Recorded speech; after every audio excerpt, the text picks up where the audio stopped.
Good evening, and welcome back to the Sleepy History channel. Tonight, we're not just reading history, we're peering through the veils of time into a realm where unseen killers and silent suffering quietly shape the world. We'll be exploring the fascinating world of the deadliest diseases in medieval history, uncovering stories that time almost forgot. Before we begin, may I take a quiet moment to reach out to you? Where in the world are you listening from tonight? Whether it's late in the evening or the start of a new day, I'm truly grateful to share a few calm minutes of your time. I always look forward to reading your comments. Hearing where you are and how these stories reach you truly inspires me. Your words often become the spark that shapes the next episode. If you're enjoying these gentle journeys through history, feel free to subscribe or share your ideas for future topics. Your voice helps keep this little corner of history alive and this community growing. So now, get comfortable, settle in, and let the quiet echoes of medieval Europe carry you away. Our journey begins where invisible enemies stalked every village, castle, and monastery. Now, let's begin.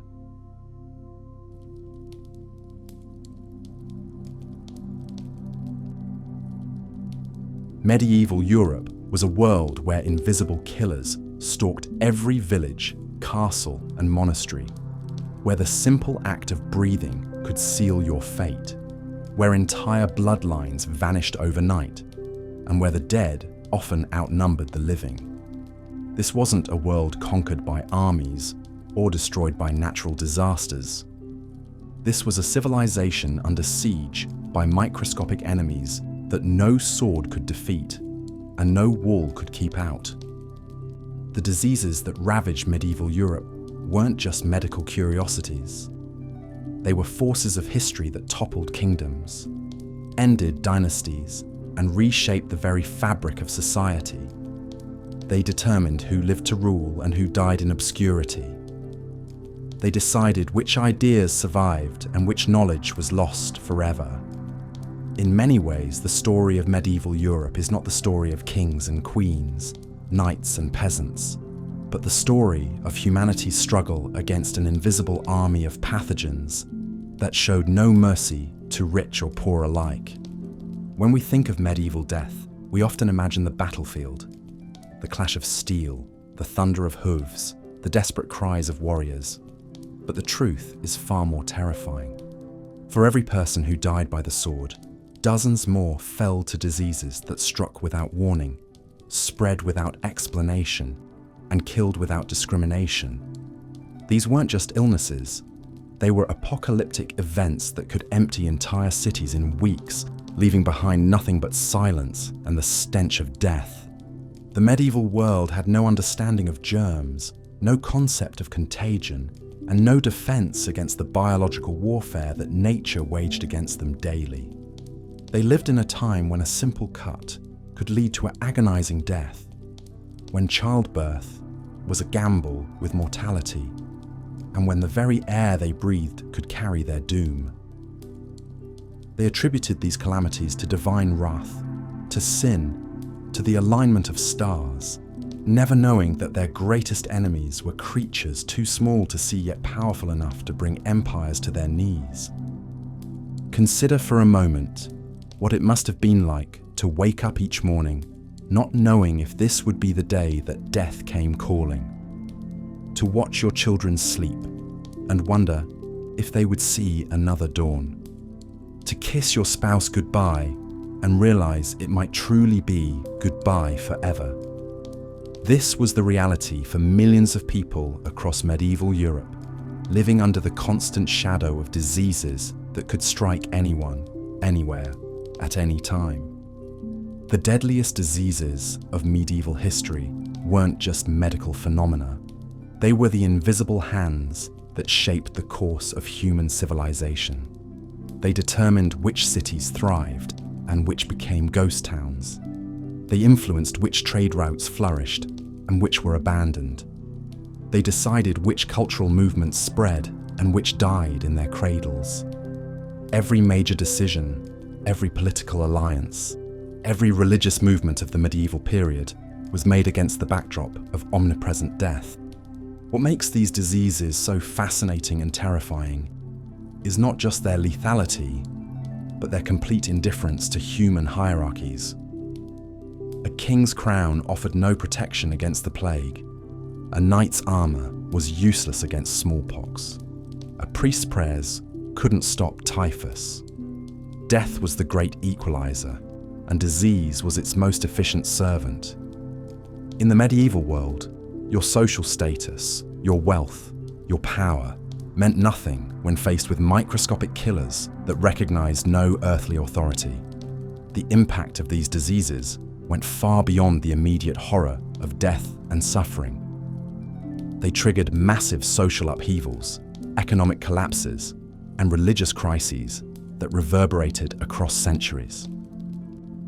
When the Black Death killed a third of Europe's population, it didn't just create empty villages, it destroyed the feudal system, triggered peasant revolts, inspired new forms of art and literature, and fundamentally altered humanity's relationship with mortality. These diseases weren't just taking lives, they were rewriting the story of human civilization. But perhaps most chilling of all is how unprepared medieval society was for these biological catastrophes. They had no hospitals as we understand them, no public health systems, no scientific understanding of disease transmission. When plague struck, their response was often to pray harder, punish supposed sinners more severely, or flee in panic. They were fighting a war they didn't understand against an enemy they couldn't see, using weapons that were utterly ineffective. The medical knowledge of the time was a dangerous mixture of ancient superstition, religious doctrine, and well-meaning ignorance. Physicians prescribed treatments that often killed faster than the diseases themselves. They bled patients who were already weak, poisoned them with mercury, and tortured them with procedures that would be considered barbaric today. In trying to heal, they often hastened death. In seeking to cure, they frequently spread contagion. Yet even in this dark age of medicine, there were glimmers of understanding. Some medieval physicians began to notice patterns in disease outbreaks. They observed that certain conditions seemed to spread from person to person. They noticed that some locations were more dangerous than others. These early epidemiologists, working without microscopes or modern scientific methods, laid the groundwork for our current understanding of public health, often paying for their insights with their own lives. The deadliest diseases of medieval history also reveal the incredible resilience of the human spirit. Faced with horrors that would break modern societies, medieval people found ways to adapt, survive, and even thrive. They developed new forms of social organization. They created new economic systems. They found new ways to make meaning from suffering and hope from despair. Their survival is a testament to humanity's remarkable ability to endure even the darkest chapters of history. These diseases shaped not just how medieval people lived, but how they died. Death in the medieval world was often public, communal, and deeply ritualized. When disease struck, entire communities would gather to pray, to mourn, to comfort the dying and support the survivors. Death was not hidden away in hospitals and nursing homes, but was an ever-present part of daily life. This intimacy with mortality gave medieval culture a depth and urgency that is difficult for us to comprehend today. The economic impact of these diseases was staggering. Trade routes were abandoned when merchants feared contagion. Entire industries collapsed when their workers died en masse. Agricultural production plummeted when farmers succumbed to plague. The wealth of nations rose and fell based not on military conquest or diplomatic skill, but on their ability to survive biological catastrophes. Disease was perhaps the most powerful economic force in medieval Europe, capable of destroying decades of prosperity in a matter of months. Religious institutions, which dominated medieval life, were forced to grapple with theological questions that had no easy answers. If God was benevolent and all-powerful, why did innocent children die horrible deaths from disease? If prayer and piety were protection against evil, why did the most devout often suffer the most? These diseases challenged fundamental beliefs about divine justice, human worth, and the nature of existence itself. They sparked religious reforms, inspired new theological movements, and sometimes shattered faith entirely. The deadliest diseases of medieval history also had profound effects on art, literature, and culture. The omnipresence of death inspired some of humanity's greatest artistic achievements. The haunting beauty of medieval religious art, with its focus on suffering and redemption. The dark humor of medieval literature, which found laughter in the face of horror. The elaborate death rituals and memorial practices that created some of our most enduring cultural traditions. These diseases didn't just destroy, they also created inspiring human creativity in the face of unimaginable loss. What's perhaps most remarkable about these medieval diseases is how they continue to influence our world today. Many of the public health measures we take for granted, quarantine, sanitation systems, disease surveillance, were first developed in response to medieval epidemics. The very concept of public health, the idea that governments have a responsibility to protect their citizens from disease, emerged from the ashes of medieval catastrophes. We are still living with the institutional and cultural legacy of humanity's medieval struggle against disease. Understanding these diseases also helps us appreciate how far we've come and how fragile our progress remains. The same pathogens that terrorized medieval Europe are still with us today. The difference is not that we've eliminated them, but that we've learned to control them through science, sanitation, and social organization. Yet as recent global events have reminded us, we remain vulnerable to biological threats that can disrupt our societies in ways that would be familiar to any medieval chronicler. The deadliest diseases in medieval history were more than just medical emergencies. They were civilization-defining events that shaped everything from political structures to artistic expression, from economic systems to religious beliefs. They remind us that human history is not just the story of what we've built, but also the story of what we've survived. They show us that our ancestors faced challenges that would test the limits of human endurance, and somehow found the strength to not just survive, but to create the foundations of the world we inhabit today. As we delve deeper into these dark chapters of human history, we'll discover that the medieval world's relationship with disease was complex, multifaceted, and ultimately transformative. These weren't just stories of death and suffering, but stories of adaptation, innovation, and the remarkable human capacity to find meaning and hope, even in the darkest of circumstances. The deadliest diseases in medieval history didn't just take lives, they forged them, shaped them, and ultimately made us who we are today. In the shadowy corridors of medieval Europe, where the flickering flames of countless candles barely pierced the perpetual twilight, a silent war was being waged, not between armies or kingdoms, but between humanity and the unseen forces of disease and death. As we continue our journey through the most devastating ailments that shaped the Middle Ages, we must now turn our attention to a collection of maladies that, while perhaps less notorious than the Black Death, nonetheless carved their own bloody swaths through the populations of Europe. The spectre of disease in medieval times was not merely the stuff of nightmares, it was the harsh reality that governed every aspect of daily existence.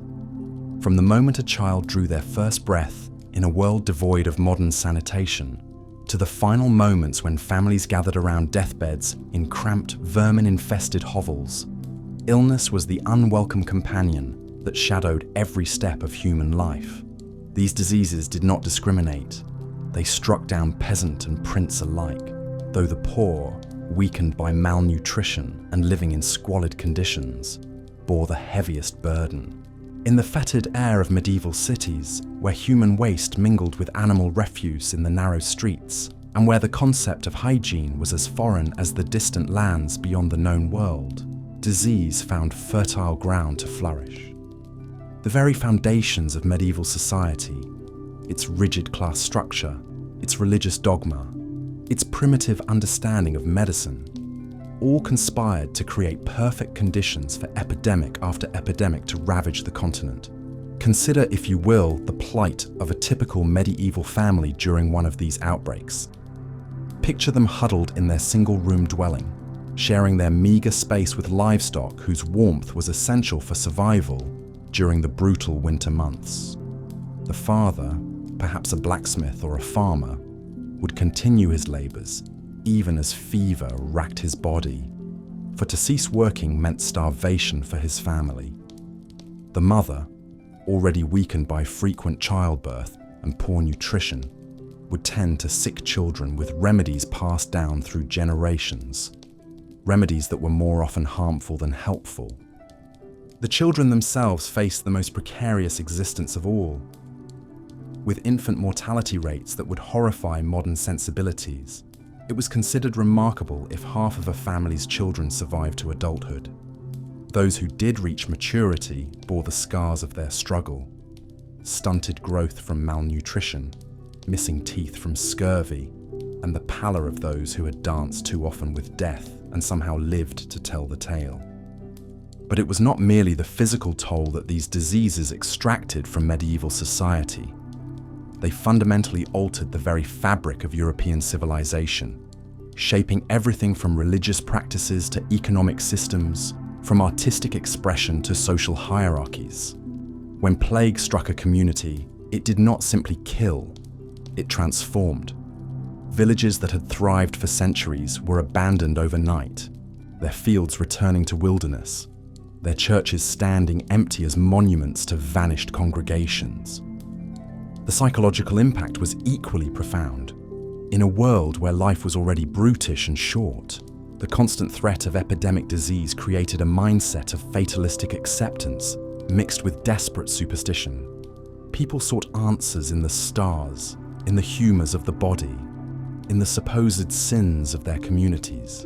They turned to prayer and pilgrimage, to bleeding and purging, to charms and amulets, anything that might offer protection against the invisible enemies that stalked them.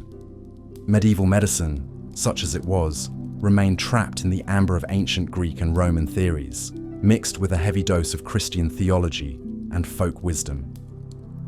Physicians, when they could be found and afforded, prescribed treatments based on the balance of the four humours: blood, phlegm, yellow bile, and black bile. They believed that disease was caused by an imbalance of these bodily fluids, and their treatments often involved bleeding, purging, or the administration of herbs and minerals that were as likely to kill as to cure. The very language used to describe illness reveals the medieval mindset. Diseases were often seen as punishments from God for individual or collective sins, or as tests of faith that the righteous must endure. This spiritual interpretation of illness meant that medical treatment was often intertwined with religious ritual, and that recovery was attributed more to divine intervention than to any earthly remedy. Yet within this framework of ignorance and superstition, there were glimmers of genuine medical knowledge. Monastery infirmaries served as repositories of healing wisdom, where monks carefully copied and preserved the medical texts of antiquity. These religious institutions often provided the only organized healthcare available to the common people, and their herb gardens supplied the raw materials for countless remedies. The monasteries also served as centers of medical learning, where the accumulated knowledge of generations was passed down from master to pupil. The role of women in medieval medicine cannot be overlooked. While formal medical education was reserved for men, women served as the primary caregivers in their communities. Midwives assisted in childbirth, herbalists gathered and prepared medicinal plants, and countless mothers and wives nursed their families through illness with a combination of practical knowledge and tender care. These women, though often dismissed or even persecuted as witches when their remedies failed, were in many ways the backbone of medieval healthcare. As we delve deeper into the specific diseases that plagued medieval Europe, we must remember that each outbreak was not merely a medical event, but a social, economic, and cultural catastrophe that rippled through every level of society. The diseases we will examine, from the mysterious sweating sickness that terrified Tudor England to the relentless march of leprosy that created an entire class of social outcasts. Each tells a story not just of human suffering, but of human resilience in the face of seemingly insurmountable odds.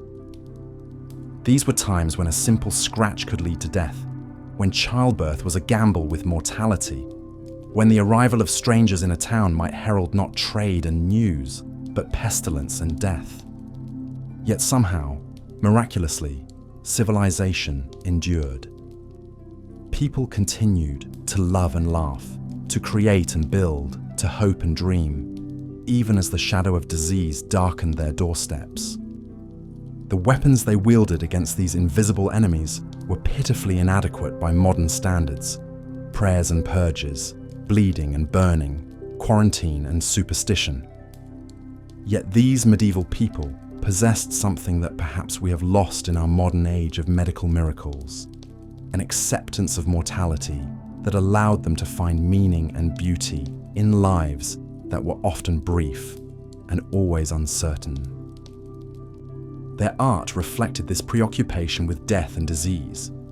The danse macabre, or dance of death, became a popular artistic theme, showing skeletons leading people from all walks of life, from popes to peasants, in a final, equalizing dance. Churches were adorned with memento mori, reminders of death that urged the faithful to prepare their souls for the inevitable journey to the afterlife. Literature, too, was suffused with themes of mortality and the transience of earthly existence. The economic impact of these diseases was equally transformative. Labor shortages caused by epidemic mortality led to increased wages for survivors, contributing to the gradual breakdown of the feudal system. Trade routes were disrupted as merchants feared to travel to infected areas. Yet at the same time, the demand for luxury goods among the wealthy survivors created new opportunities for commerce. Entire industries, from textiles to agriculture, had to adapt to radically altered demographics. Religious life, too, was profoundly affected. The failure of prayers and pilgrimages to stem the tide of disease led some to question the established order of the church, while others doubled down on their faith, seeing suffering as a path to salvation. New religious movements emerged, some emphasizing personal piety and direct communion with the divine, others focusing on charitable works and care for the sick. The great cathedral building projects of the High Middle Ages gave way to smaller, more intimate religious foundations dedicated to caring for the diseased and dying. Perhaps most significantly, these diseases served as great equalizers in a society otherwise rigidly stratified by birth and wealth. A peasant's fever was indistinguishable from a lord's, and the grave made no distinction between the noble and the common. This shared vulnerability to disease created, paradoxically, both greater compassion for human suffering and a heightened awareness of social inequalities that would eventually contribute to social and political upheavals. The medieval response to epidemic disease also laid the groundwork for many modern public health practices. Quarantine, though often brutally enforced, represented an early understanding of contagion. The establishment of hospitals and infirmaries, initially by religious orders, created the institutional framework that would eventually evolve into modern healthcare systems. Even the primitive attempts at record-keeping during outbreaks contributed to the development of epidemiology. As we embark on this exploration of medieval diseases, we must steel ourselves for tales of almost unimaginable suffering. We will encounter symptoms so severe and mortality rates so high that they strain our modern comprehension.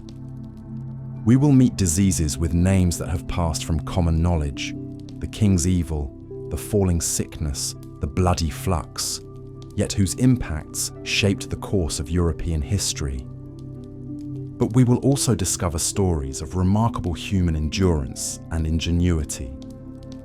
We will learn of the brave souls who risked their lives to care for the sick, of the scholars who preserved and transmitted medical knowledge across generations, of the communities that found ways to support their most vulnerable members, even in the darkest of times.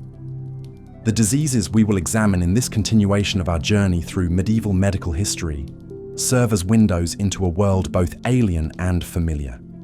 Alien in its acceptance of mortality and suffering as inevitable parts of human existence, yet familiar in its fundamental human responses to crisis.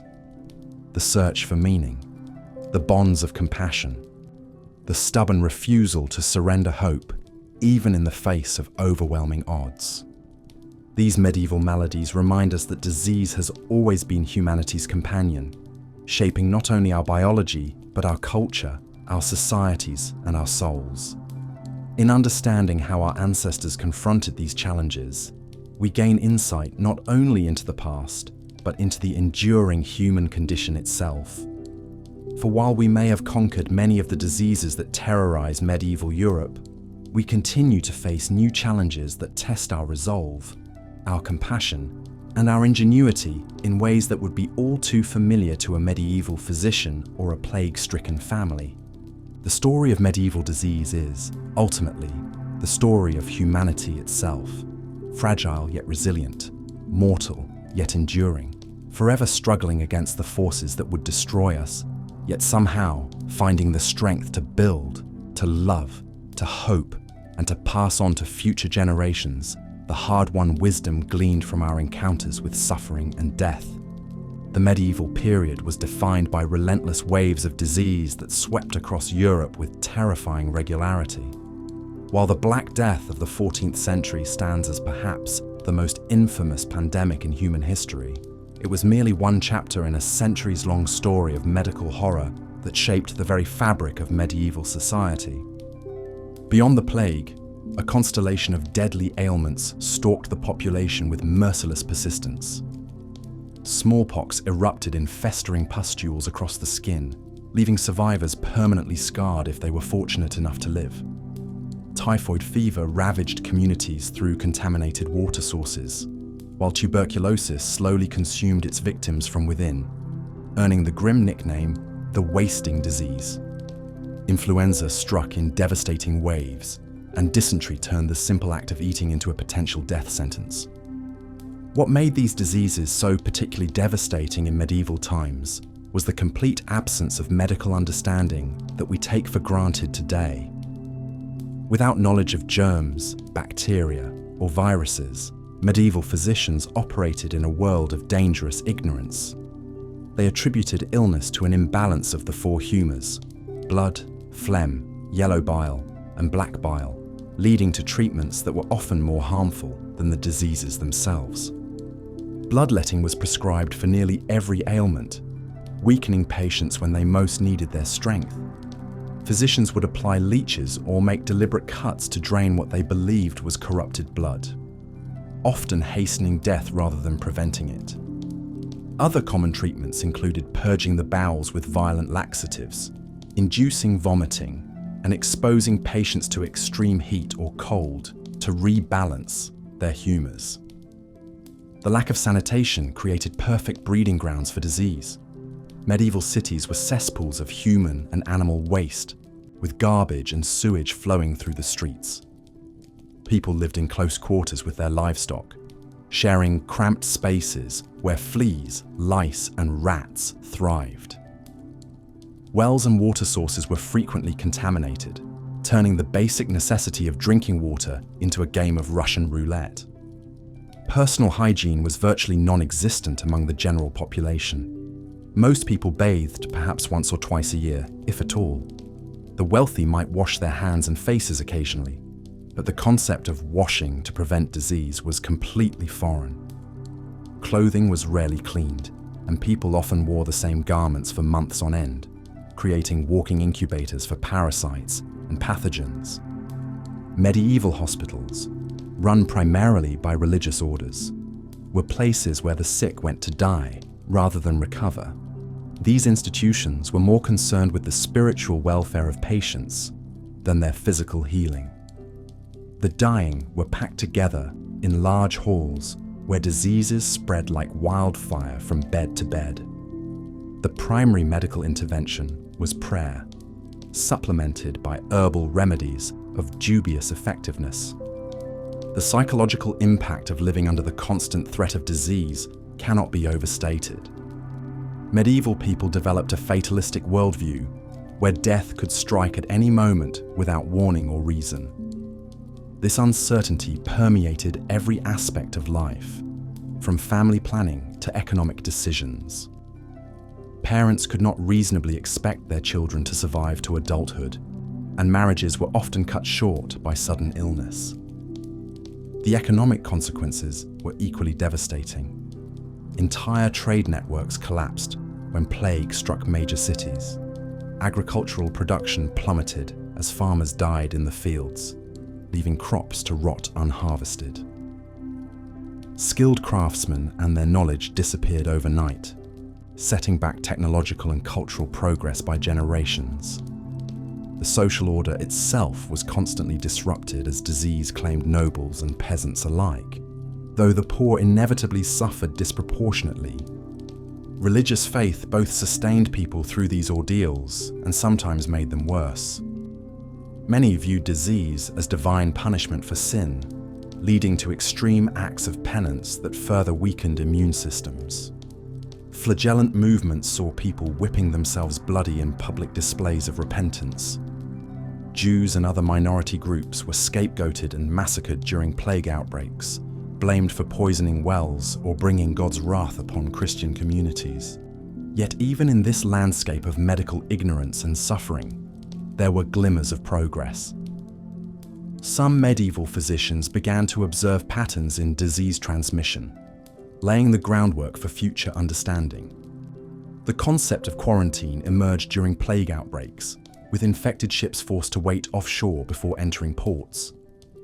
Hospitals, despite their limitations, represented early attempts at organized medical care and established precedents for institutional healing.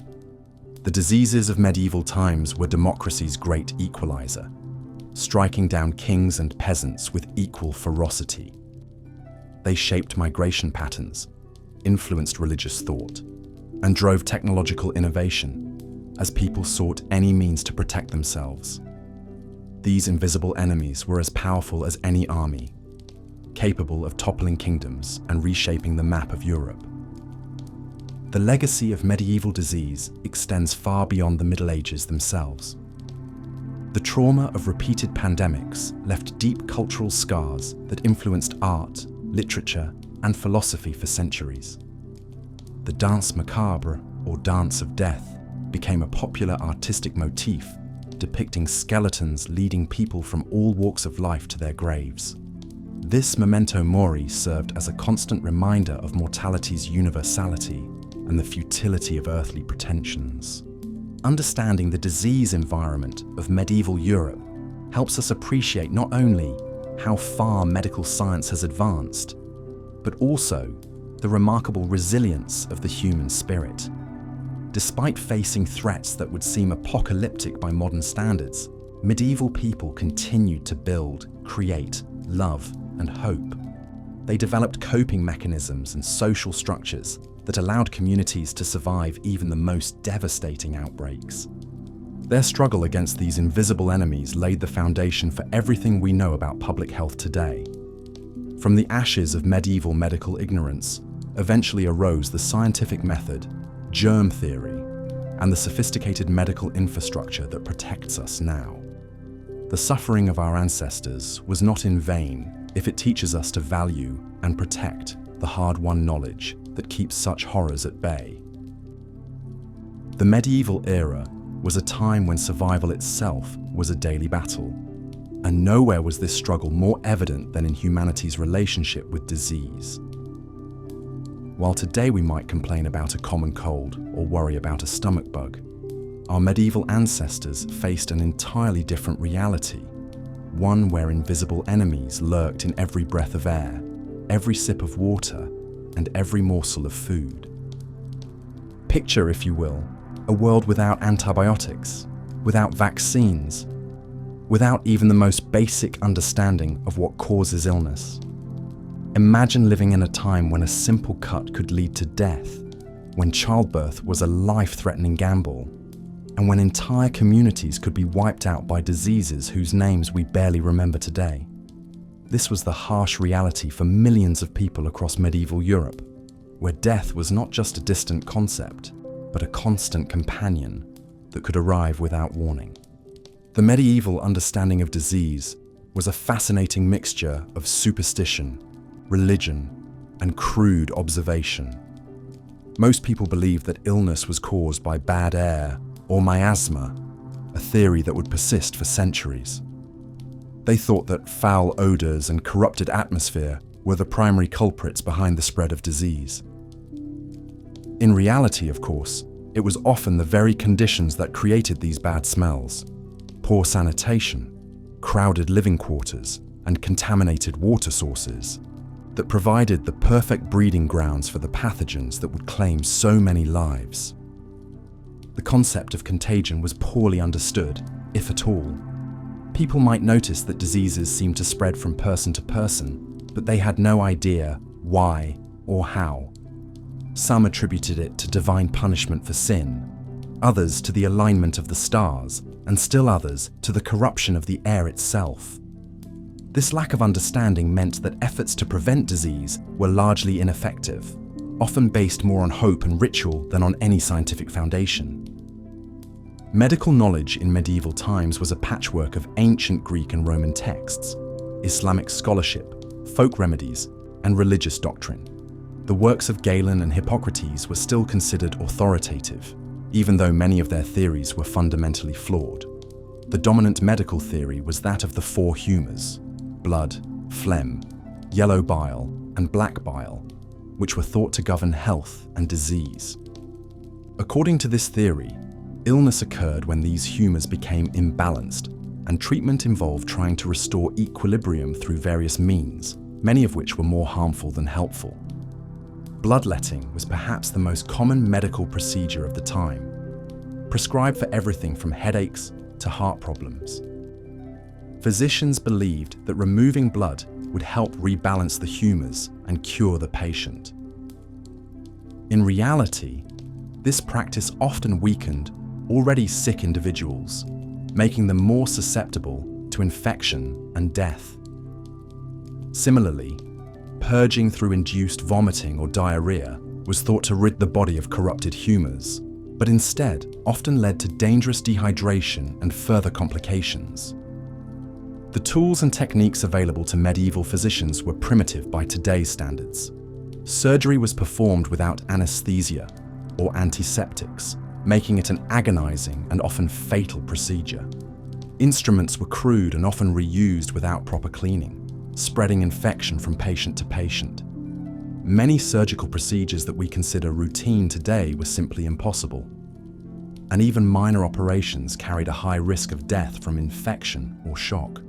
Herbal remedies formed the backbone of medieval medicine, and while some of these treatments had genuine therapeutic value, many were based more on superstition than science. The doctrine of signatures, for example, held that God had marked plants with signs indicating their medicinal uses.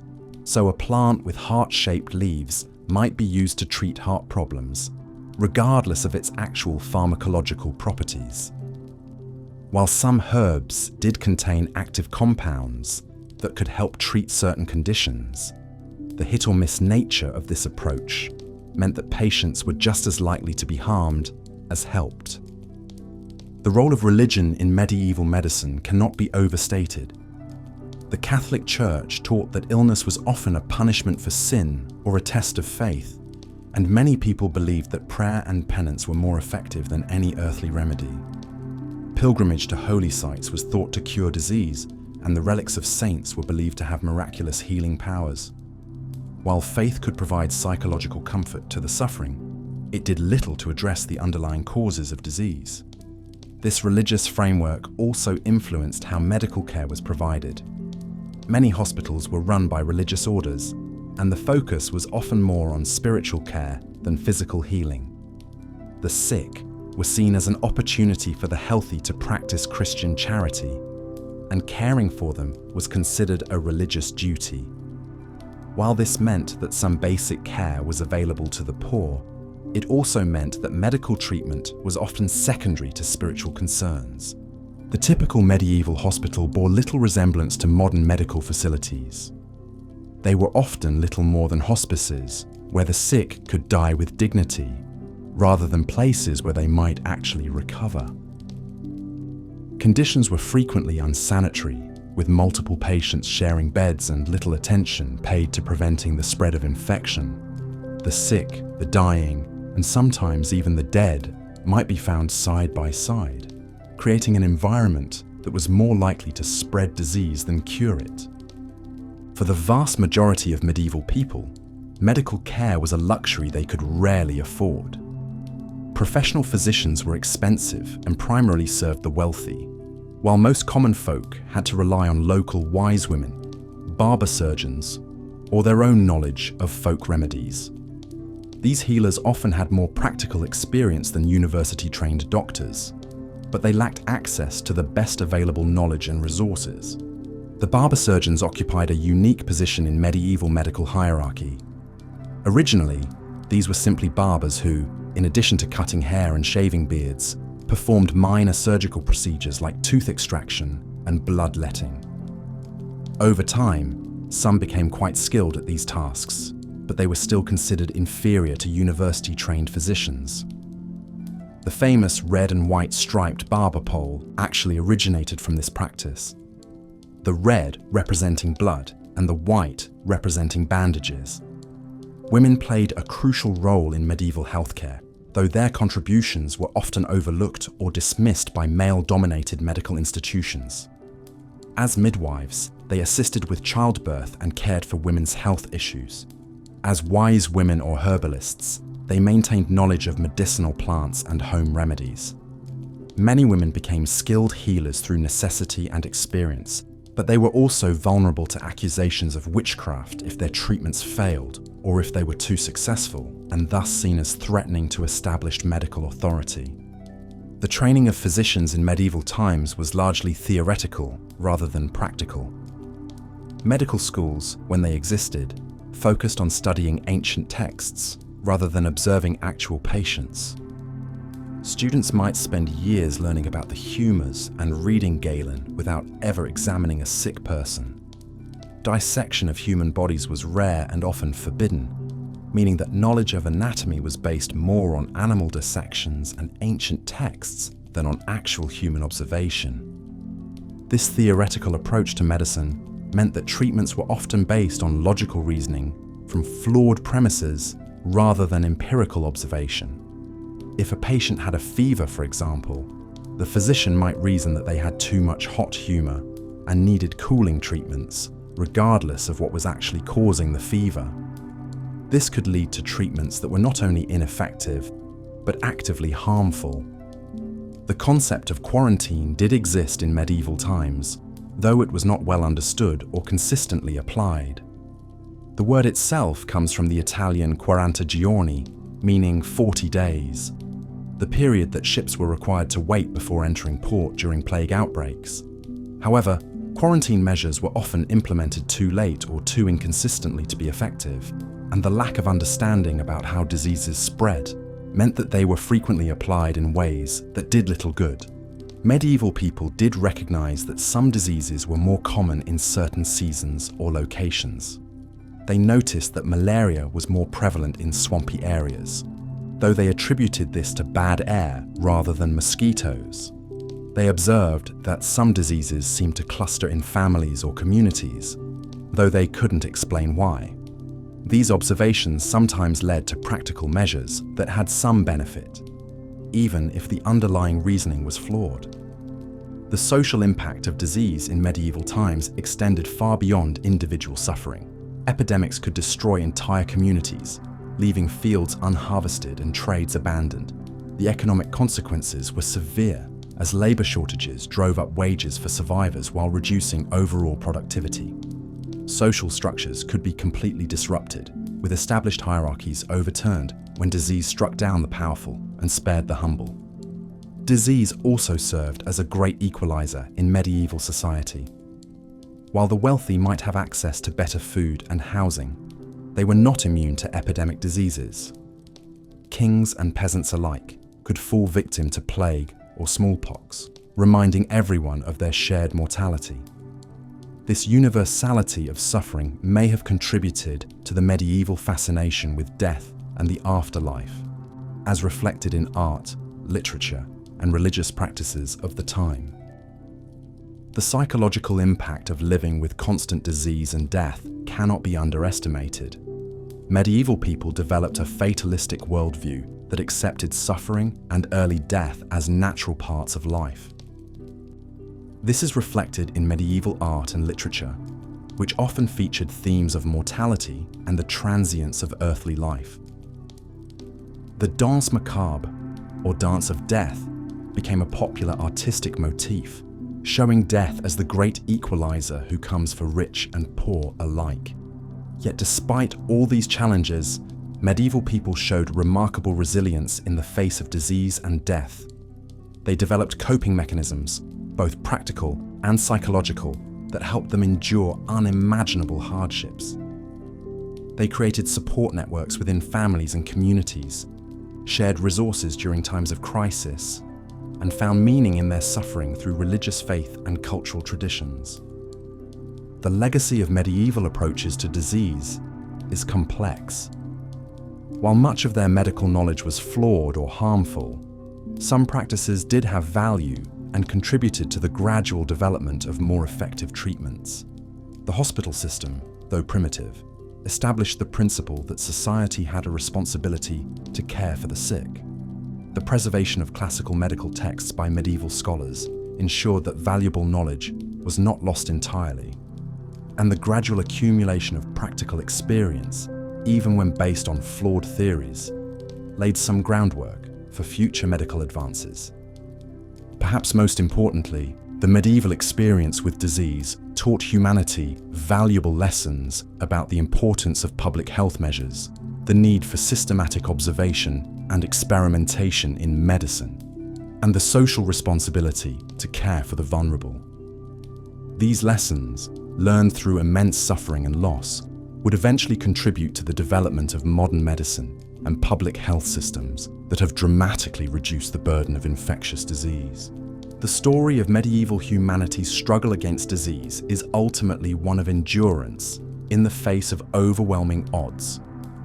It reminds us of how far we have come in our understanding and treatment of illness, while also highlighting the fundamental human capacity to adapt, survive, and eventually overcome even the most daunting challenges. In their suffering and their persistence, our medieval ancestors laid the foundation for the medical advances that protect us today.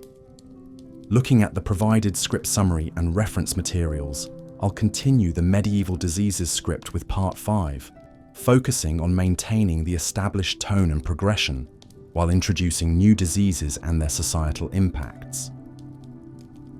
But even as communities struggled to rebuild from the devastation of plague, other deadly afflictions continued to stalk the medieval world with relentless persistence. Leprosy, perhaps more than any other disease, embodied the profound fear and superstition that surrounded illness in this era. The very mention of the word could strike terror into the hearts of even the bravest souls, for to contract leprosy was not merely to face death, but to endure a living hell of social exile and spiritual condemnation. The leper became a figure of both pity and revulsion, forced to wear distinctive clothing and ring bells to warn of their approach. Medieval society viewed leprosy as divine punishment for sin, a belief that transformed medical treatment into moral judgment. Leper houses, or lazarettes, sprang up across Europe, ostensibly to care for the afflicted, but often serving more as prisons than hospitals. These institutions, while providing basic shelter and sustenance, effectively removed lepers from society entirely, condemning them to live out their remaining days in isolation from family, friends, and the broader community. The psychological torment of leprosy often proved as devastating as its physical symptoms. Imagine the anguish of a medieval craftsman, perhaps a skilled blacksmith or weaver, watching helplessly as his fingers became increasingly numb and clumsy, knowing that his livelihood would soon be lost forever. Picture a young mother discovering the telltale patches on her skin, realizing she would never again hold her children or share a meal with her husband. The disease stripped away not just physical capability, but human dignity itself, reducing vibrant individuals to objects of fear and disgust. Medieval medicine's understanding of leprosy was hopelessly muddled with religious doctrine and folk superstition. Physicians prescribed bizarre treatments ranging from viper's blood to unicorn horn, while priests insisted on spiritual remedies like pilgrimage and penance. The wealthy might afford slightly better care in private facilities, but for the common people, a diagnosis of leprosy meant immediate and irreversible social death. Families would hold funeral services for living relatives, legally declaring them dead to inherit their property and sever all ties. The stigma surrounding leprosy was so profound that it gave rise to elaborate rituals of exclusion. In some regions, suspected lepers were subjected to formal trials where their fate hung in the balance as community leaders examined their symptoms. Those found guilty faced immediate banishment, forced to surrender all worldly possessions and don the distinctive garb of the outcast. They were forbidden from entering churches, markets, or any public gathering, condemned to survive on charity, thrown from a safe distance or whatever meager sustenance they could scavenge. Yet within these communities of the condemned, remarkable bonds of solidarity often formed. Leper colonies developed their own social structures, systems of governance, and even forms of commerce. Some became skilled craftsmen despite their physical limitations, creating beautiful works of art and literature that challenged society's assumptions about their worthlessness. The irony was bitter but profound. In losing their place in medieval society, lepers sometimes found a humanity that the outside world had forgotten. The fear of leprosy was so pervasive that it spawned countless myths and misconceptions. People believed the disease could be transmitted through breath, touch, or even prolonged eye contact. Sexual contact with lepers was thought to guarantee infection, leading to horrific punishments for those discovered in such relationships.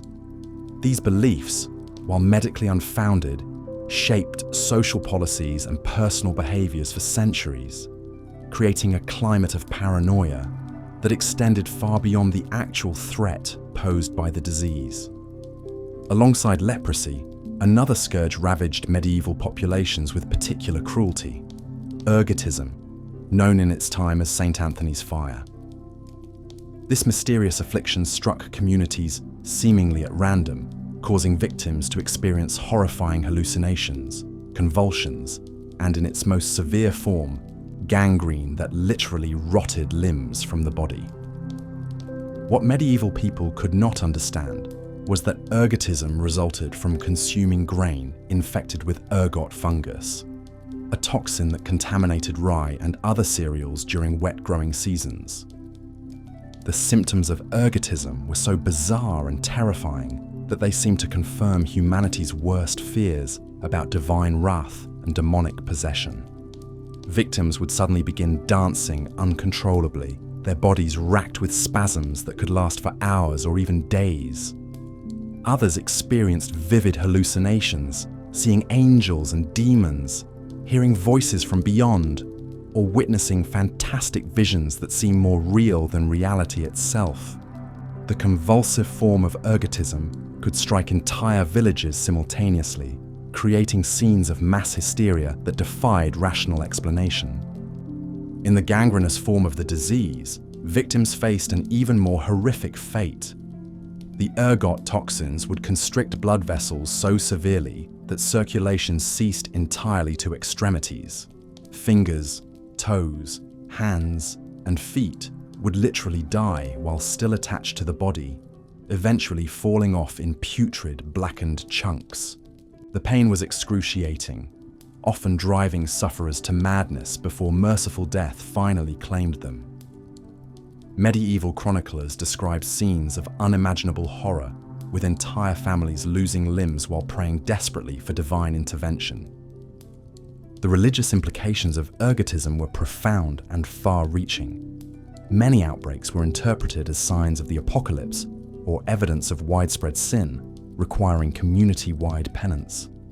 The Order of St. Anthony gained particular prominence by claiming special powers to heal the afflicted, establishing hospitals and pilgrimage sites that drew desperate sufferers from across Europe. These institutions, while providing some comfort to victims, also profited enormously from the fear and superstition surrounding the disease.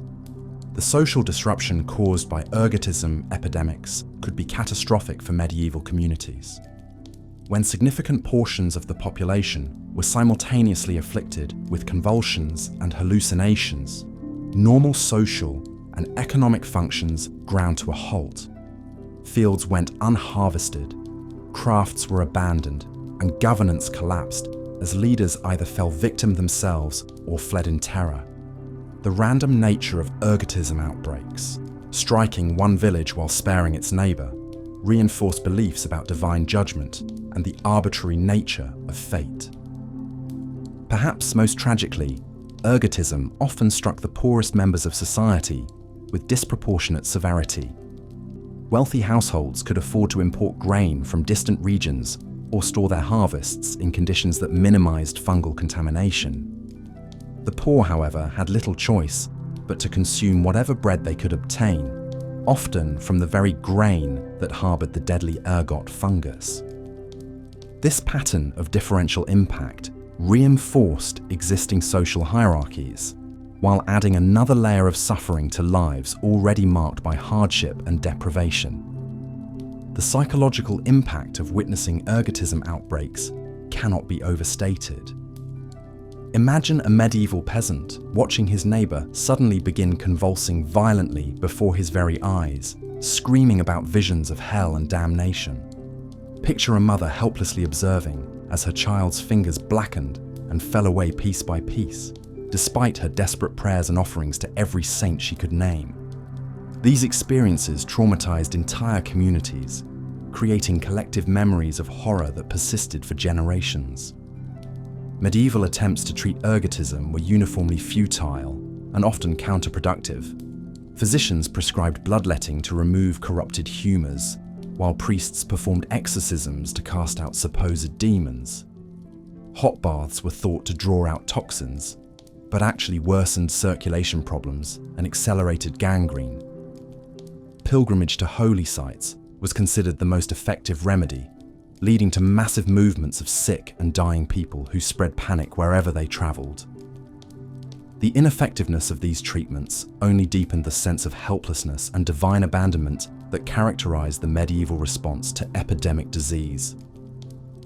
The economic consequences of ergotism outbreaks rippled through medieval society in complex and devastating ways. When ergot contaminated grain stores, entire regions faced not only immediate health crises, but also long-term food shortages. Merchants hesitated to trade in affected areas, fearing both contagion and economic loss. Agricultural productivity plummeted as farmers became reluctant to plant rye, the crop most susceptible to ergot infection, but also a dietary staple for much of the population. This created a vicious cycle where attempts to avoid the disease led to malnutrition and increased vulnerability to other illnesses. The random and inexplicable nature of ergotism outbreaks also contributed to the climate of fear and superstition that permeated medieval life. Unlike plague, which followed somewhat predictable patterns of transmission, ergotism seemed to strike without warning or apparent cause. This unpredictability made it particularly terrifying to populations already struggling with the uncertainties of daily survival. The disease became associated with divine displeasure. leading to increased religious fervor, persecution of marginalized groups, and desperate attempts to appease an apparently angry God through extreme acts of penance and sacrifice. Yet another disease that haunted medieval populations was what we now know as tuberculosis, though it was known by many names including consumption, phthisis, and the wasting disease. Unlike the dramatic and sudden onset of plague or ergotism, tuberculosis was a slow killer that consumed its victims gradually over months or years. This prolonged dying process created its own unique form of suffering, as families watched beloved relatives slowly fade away, their bodies becoming increasingly frail and skeletal despite desperate attempts at treatment and care. The symptoms of tuberculosis were both debilitating and socially stigmatizing. The characteristic persistent cough, often accompanied by blood-stained sputum, marked sufferers as diseased and potentially dangerous to others. Medieval people correctly observed that the disease seemed to spread among household members, though they attributed this to corrupted air or divine punishment rather than bacterial transmission. The wasting away of flesh, despite maintained appetite in early stages, seemed particularly mysterious and frightening to observers who had no understanding of the underlying pathological processes. Tuberculosis struck all levels of medieval society, but had particularly devastating effects on urban populations living in crowded, poorly ventilated conditions. Monasteries, with their communal living arrangements and shared dormitories, were especially vulnerable to tuberculosis outbreaks that could decimate entire religious communities. The disease showed no respect for holiness or devotion, striking down pious monks and nuns alongside the most hardened sinners, challenging religious explanations that linked illness to moral failings. The prolonged nature of tuberculosis created unique social and economic burdens for medieval families. Unlike diseases that killed quickly, consumption required extended periods of care that could bankrupt households and exhaust the emotional resources of caretakers. Sufferers often remained partially functional for months or years, creating difficult decisions about work, marriage, and inheritance. Children with tuberculosis pose particularly heartbreaking dilemmas, as parents face the agonizing choice between continued costly treatment and acceptance of inevitable death. Medieval treatments for tuberculosis ranged from the merely ineffective to the actively harmful. Physicians prescribed complex regimens involving dietary restrictions, herbal preparations, and bloodletting that often weakened patients further. The wealthy might travel to distant locations seeking cures, spending fortunes on treatments that provided false hope but no real benefit. Religious remedies included pilgrimage to holy sites, veneration of specific saints, and participation in elaborate rituals designed to win divine favor and healing. The social isolation experienced by tuberculosis sufferers was less dramatic than that imposed on lepers, but equally devastating in its own way. The visible signs of the disease, the persistent cough, the gradual wasting, the bloody sputum, marked victims as diseased and potentially contagious. Many found themselves gradually excluded from social gatherings, religious services, and economic activities as community members sought to protect themselves from infection. This isolation compounded the physical suffering of the disease with profound loneliness and despair. The impact of tuberculosis on medieval artistic and intellectual life was particularly poignant. Many of the era's most creative minds fell victim to the disease, their potential contributions to human knowledge and culture cut short by the slow progression of consumption. Monasteries lost scribes and illuminators whose painstaking work preserved classical learning and created beautiful manuscripts. Craft guilds saw master artisans waste away before they could fully train the next generation, creating gaps in knowledge and skill that sometimes took decades to fill. Perhaps most tragically, tuberculosis often struck young adults in their most productive years, robbing families of breadwinners and communities of their most energetic members. The disease showed a particular affinity for pregnant women and nursing mothers, creating cascading tragedies that claimed multiple generations simultaneously. Children orphaned by tuberculosis faced uncertain futures in a society with limited provisions for their care and education. The cumulative impact of these diseases, plague, smallpox, typhoid, tuberculosis, influenza, dysentery, leprosy, and ergotism, created a medieval world defined by suffering, uncertainty, and early death.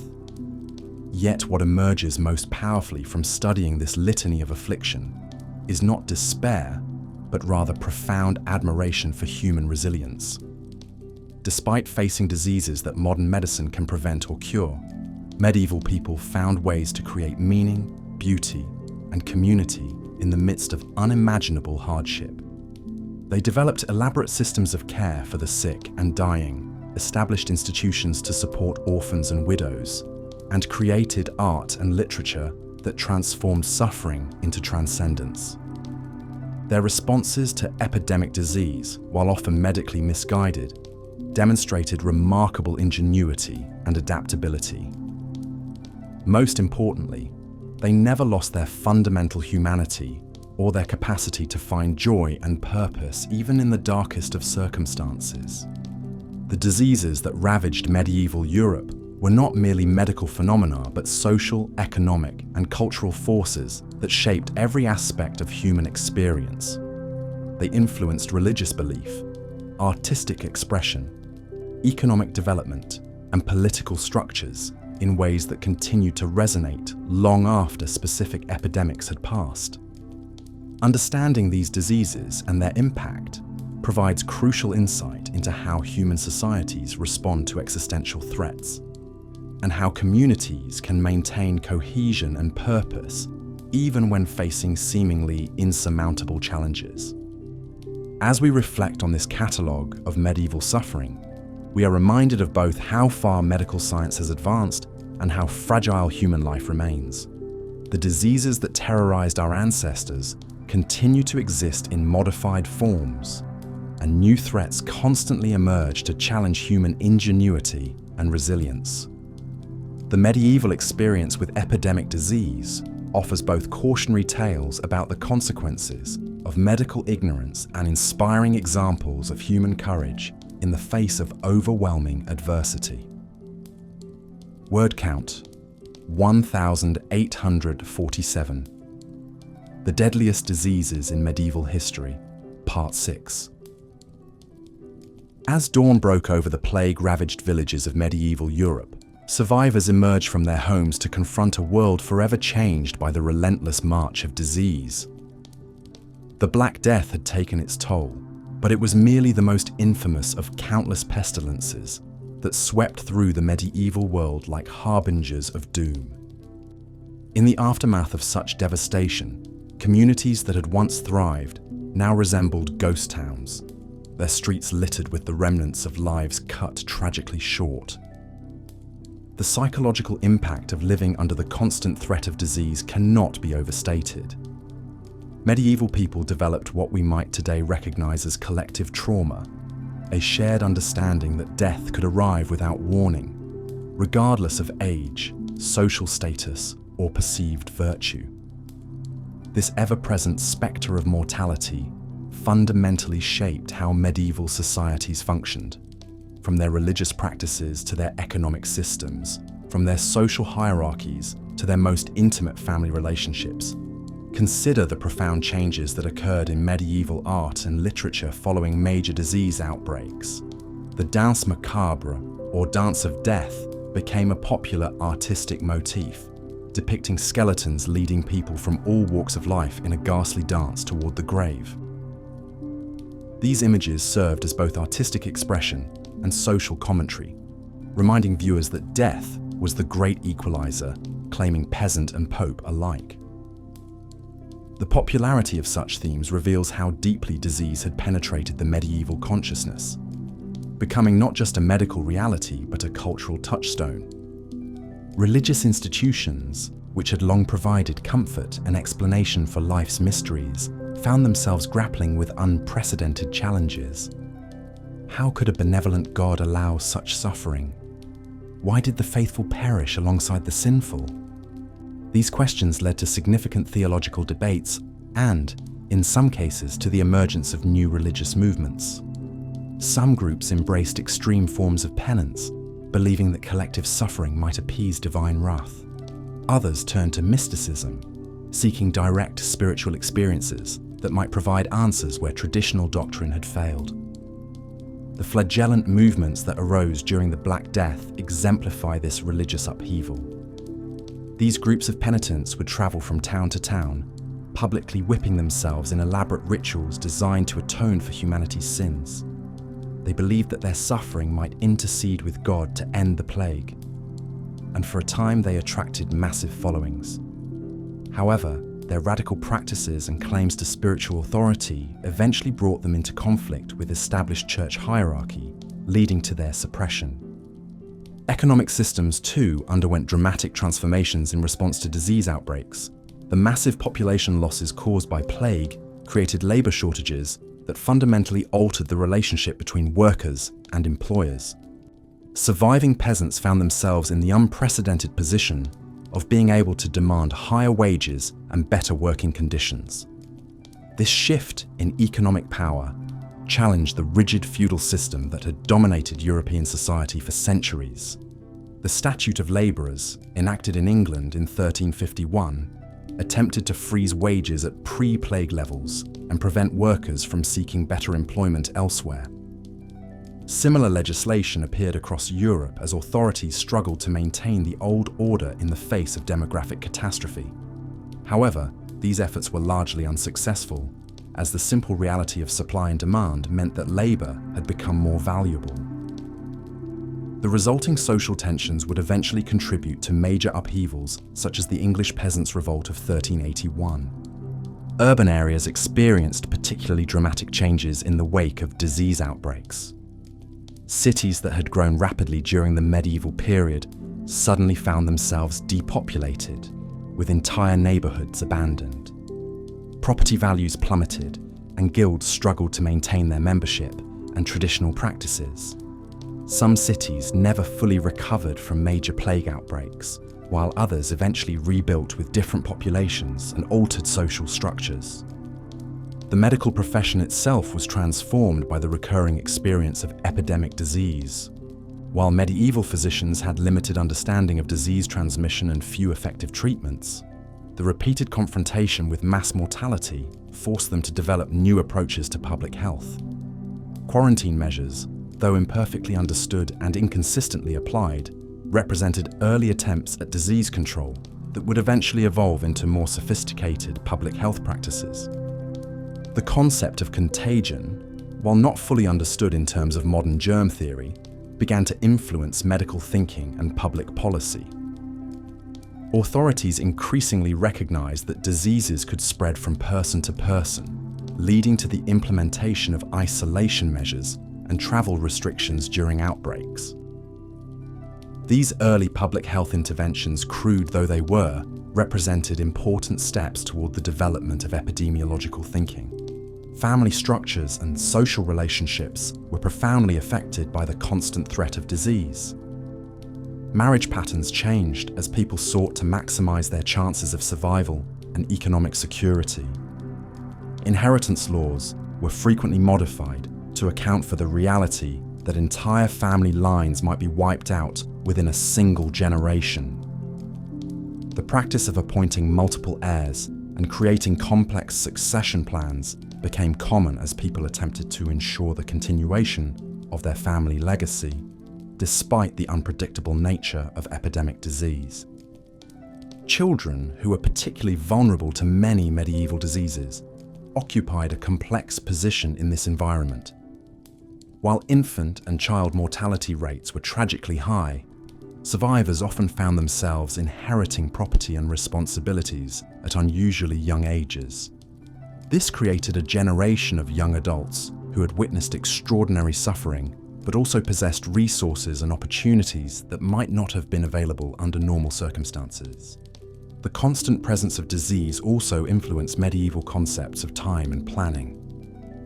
While we might take for granted the ability to make long-term plans and investments, medieval people lived with the understanding that any such plans might be disrupted by the sudden onset of epidemic disease. This uncertainty contributed to a culture that emphasized immediate gratification in some respects, while also fostering deep spiritual contemplation about the meaning and purpose of life. Trade and commerce were repeatedly disrupted by disease outbreaks, as merchants found their routes blocked by quarantine measures and their markets devastated by population losses. However, these disruptions also created opportunities for innovation and adaptation.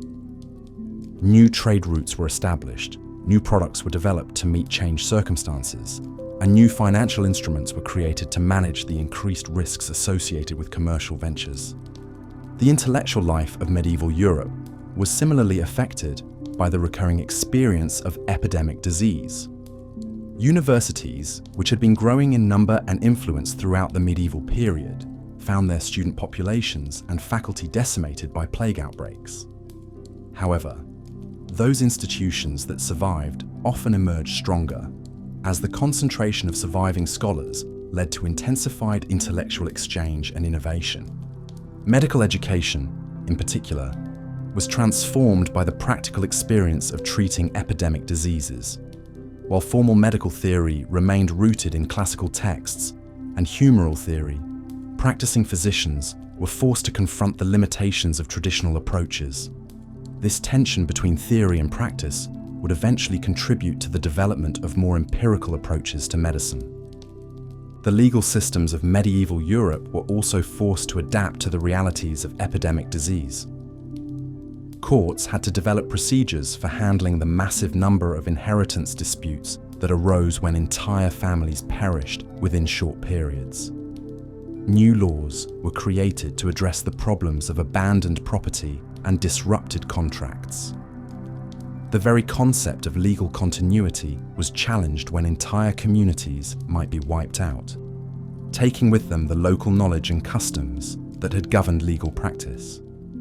Women's roles in medieval society were particularly affected by epidemic diseases, both negatively and positively.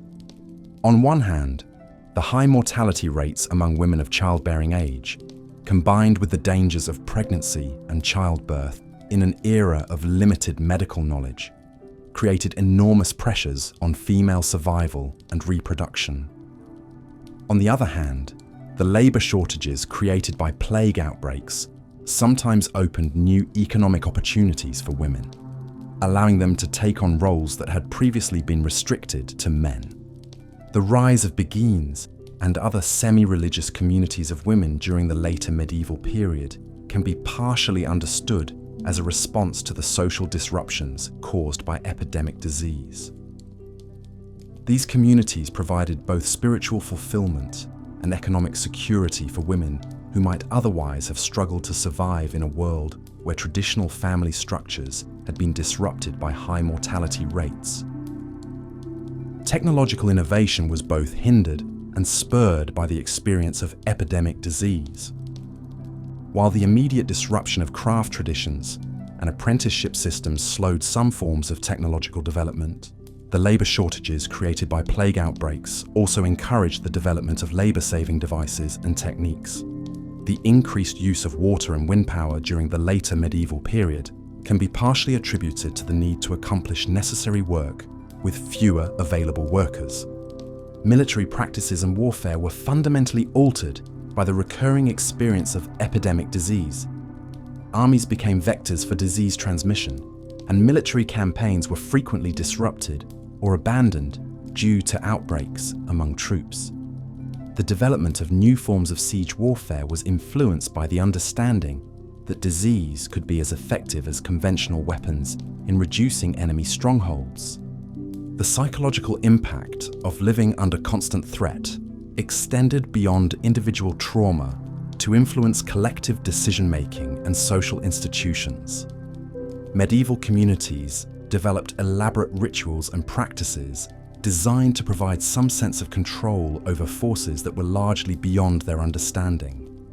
These ranged from religious processions and public prayers to more secular practices, such as the establishment of hospitals and charitable institutions.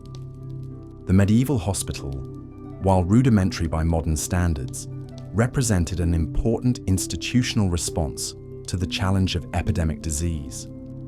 These institutions served not only as places of treatment, but also as centers for community organization and mutual support during times of crisis.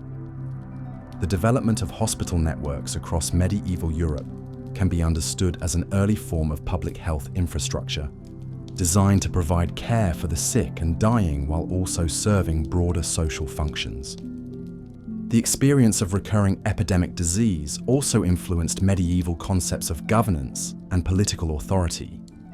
Rulers who could effectively respond to health crises gained legitimacy and popular support, while those who appeared helpless in the face of disease, outbreaks often faced challenges to their authority. This created incentives for political leaders to develop more sophisticated approaches to crisis management and public administration. The long-term demographic effects of medieval epidemic diseases extended far beyond the immediate mortality they caused. Repeated population bottlenecks led to genetic changes in European populations, as certain traits that conferred disease resistance became more common.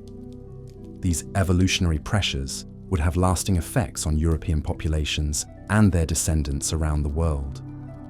As we reflect on this dark chapter of human history, we must recognize that the medieval experience with epidemic disease was not simply a story of suffering and death, but also one of remarkable human resilience and adaptation.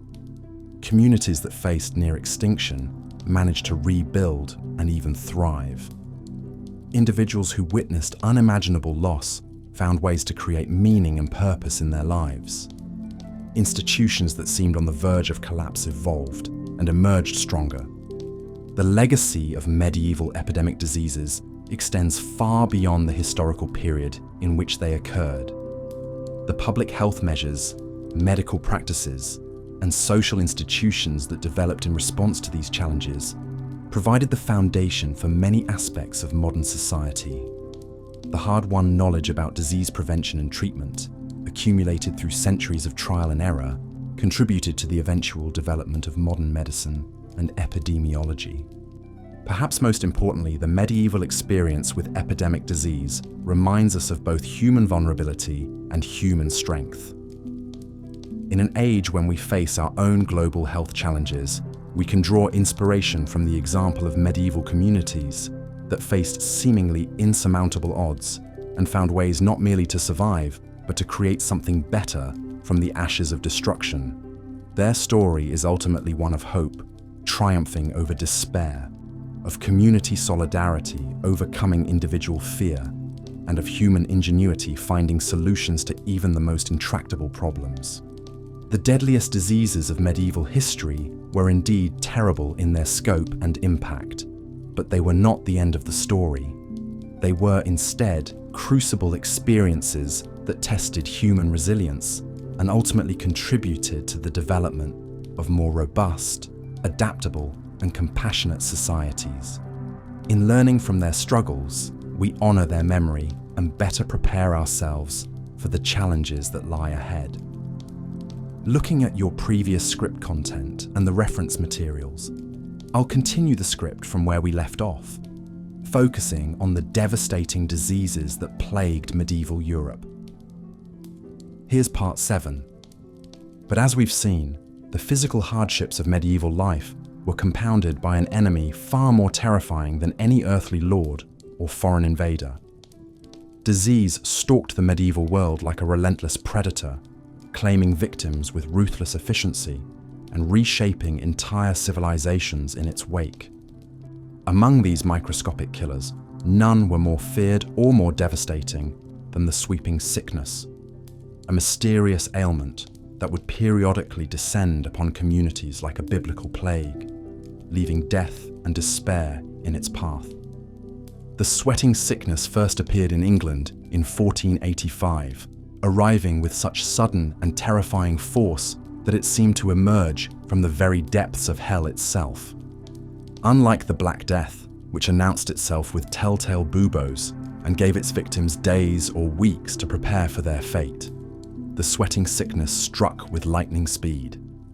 A person could wake up feeling perfectly healthy in the morning and be dead before the sun set that same day. The symptoms were as mysterious as they were deadly.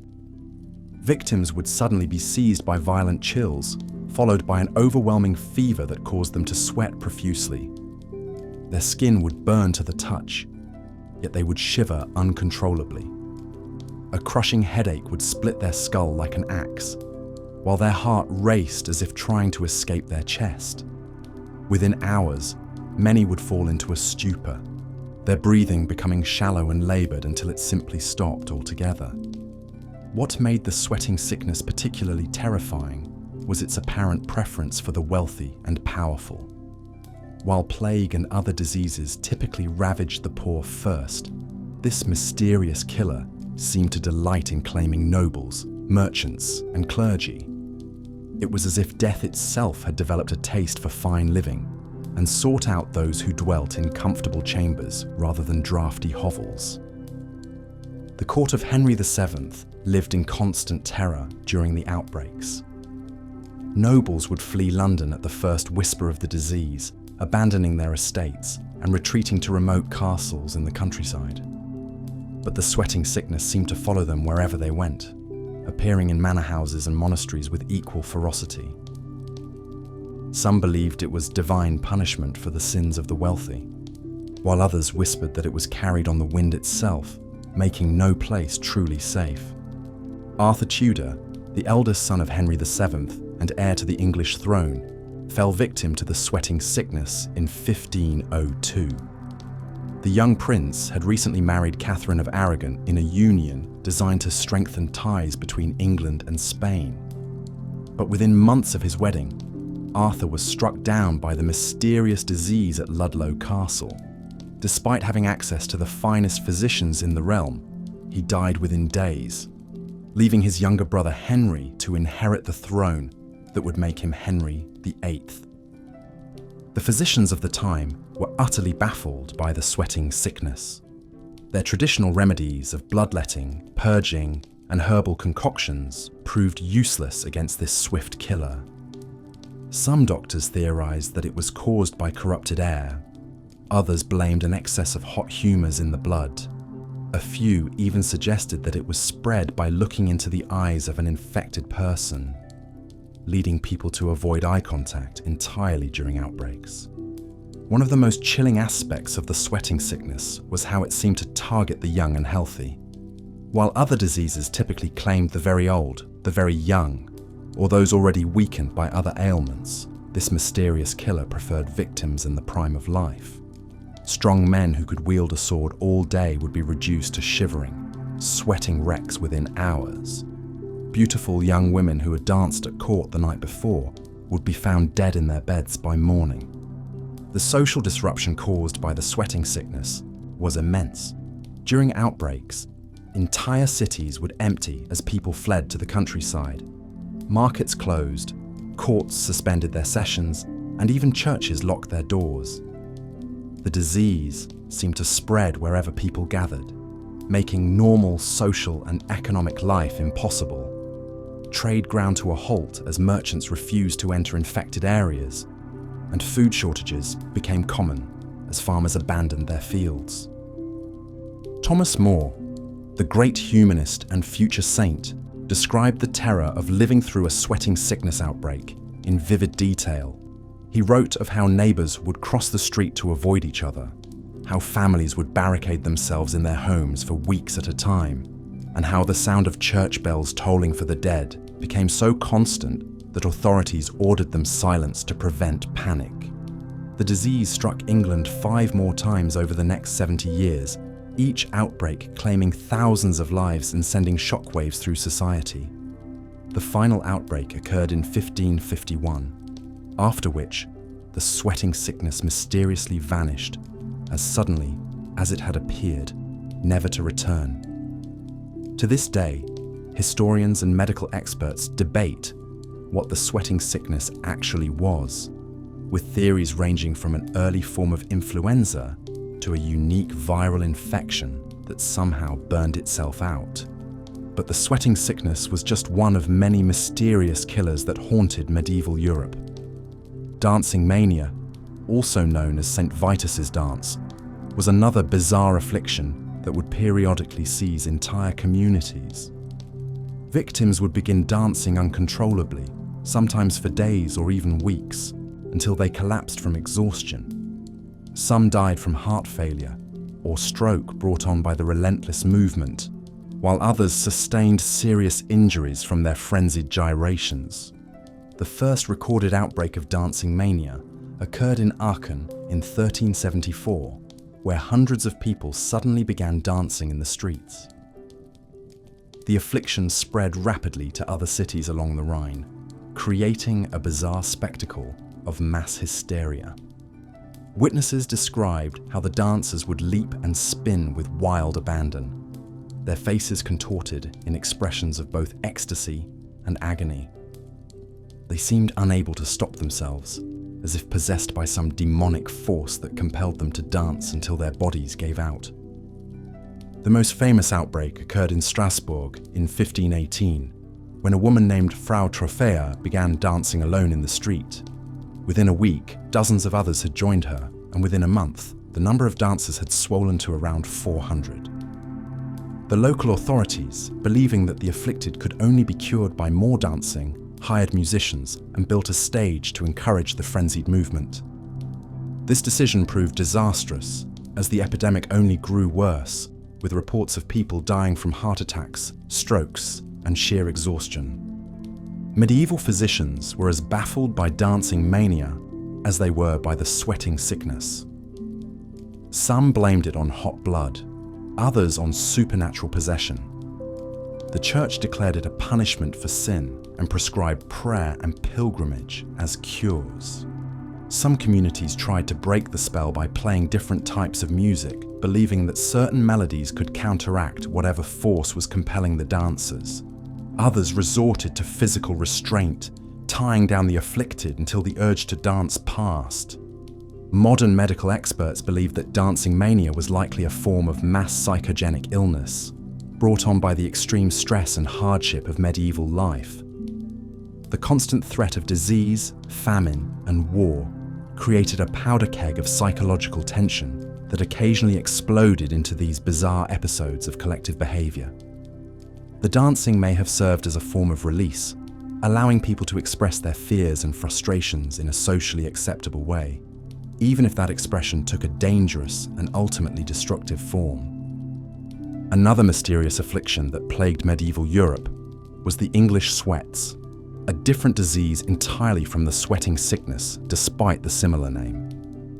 This illness was characterized by severe joint pain, fever, and a distinctive rash that would spread across the victim's body like wildfire. Unlike many medieval diseases, the English sweats seemed to affect all social classes equally, striking down peasants and nobles with equal ferocity. The most terrifying aspect of the English sweats was how it could transform healthy individuals into twisted, pain-racked shadows of their former selves. Victims would develop severe arthritis-like symptoms, their joints swelling to grotesque proportions and becoming so painful that even the slightest movement was agony. The rash that accompanied the disease was said to be so intense that it felt like being burned alive from the inside out. King Henry VI himself was struck down by what many historians believe was the English sweats in 1453. The young king, who had been governing England with reasonable success despite his youth, suddenly fell into a catatonic state that lasted for over a year. During this time, he was completely unresponsive, unable to speak, move, or even recognize his own wife and infant son. The illness effectively ended his active reign and contributed to the political instability that would eventually erupt into the Wars of the Roses. These mysterious diseases were made all the more terrifying by medieval medicine's complete inability to understand or treat them. Physicians of the time operated under the theory of the four humours, believing that all illness was caused by an imbalance of blood, phlegm, yellow bile, and black bile in the body. Their treatments typically involved bloodletting, purging, and the administration of various herbal concoctions, none of which had any real effect on these bizarre afflictions. The helplessness of medieval medicine in the face of these diseases cannot be overstated. When the sweating sickness struck, even the most learned physicians could do nothing but watch their patients die. When dancing mania seized a community, doctors were reduced to wild speculation about supernatural causes. When the English sweats transformed a healthy young king into a mindless shell, the royal physicians could only stand by in bewildered horror. This medical helplessness had profound psychological effects on medieval society. People lived in constant fear of these mysterious killers, never knowing when they might strike next or whom they might claim. The unpredictable nature of these diseases made them seem almost supernatural, as if they were weapons wielded by angry gods or malevolent spirits, rather than natural phenomena that could be understood and treated. The impact of these mysterious diseases extended far beyond their immediate victims. Families were torn apart as healthy relatives fled from infected loved ones. Communities were paralyzed by fear and superstition. Economic life ground to a halt during outbreaks as people refused to leave their homes or conduct business with outsiders. The very fabric of medieval society was repeatedly torn and rewoven by these invisible killers. Religious authorities struggled to provide explanations for these inexplicable afflictions. Some clergy declared them to be punishments for collective sin, while others saw them as tests of faith sent by a loving but stern God. Pilgrimages to holy sites increased dramatically during outbreaks as people desperately sought divine intervention. Special masses were held, relics were paraded through the streets, and prayers were offered continuously in hopes of appeasing whatever divine wrath had been unleashed. The psychological trauma inflicted by these diseases was perhaps as devastating as their physical effects. Survivors often struggled with what we would now recognize as post-traumatic stress disorder, haunted by memories of watching loved ones die in agony while being powerless to help. Communities that had been struck by these mysterious afflictions often developed elaborate rituals and superstitions designed to prevent their return, even though no one truly understood what had caused them in the first place.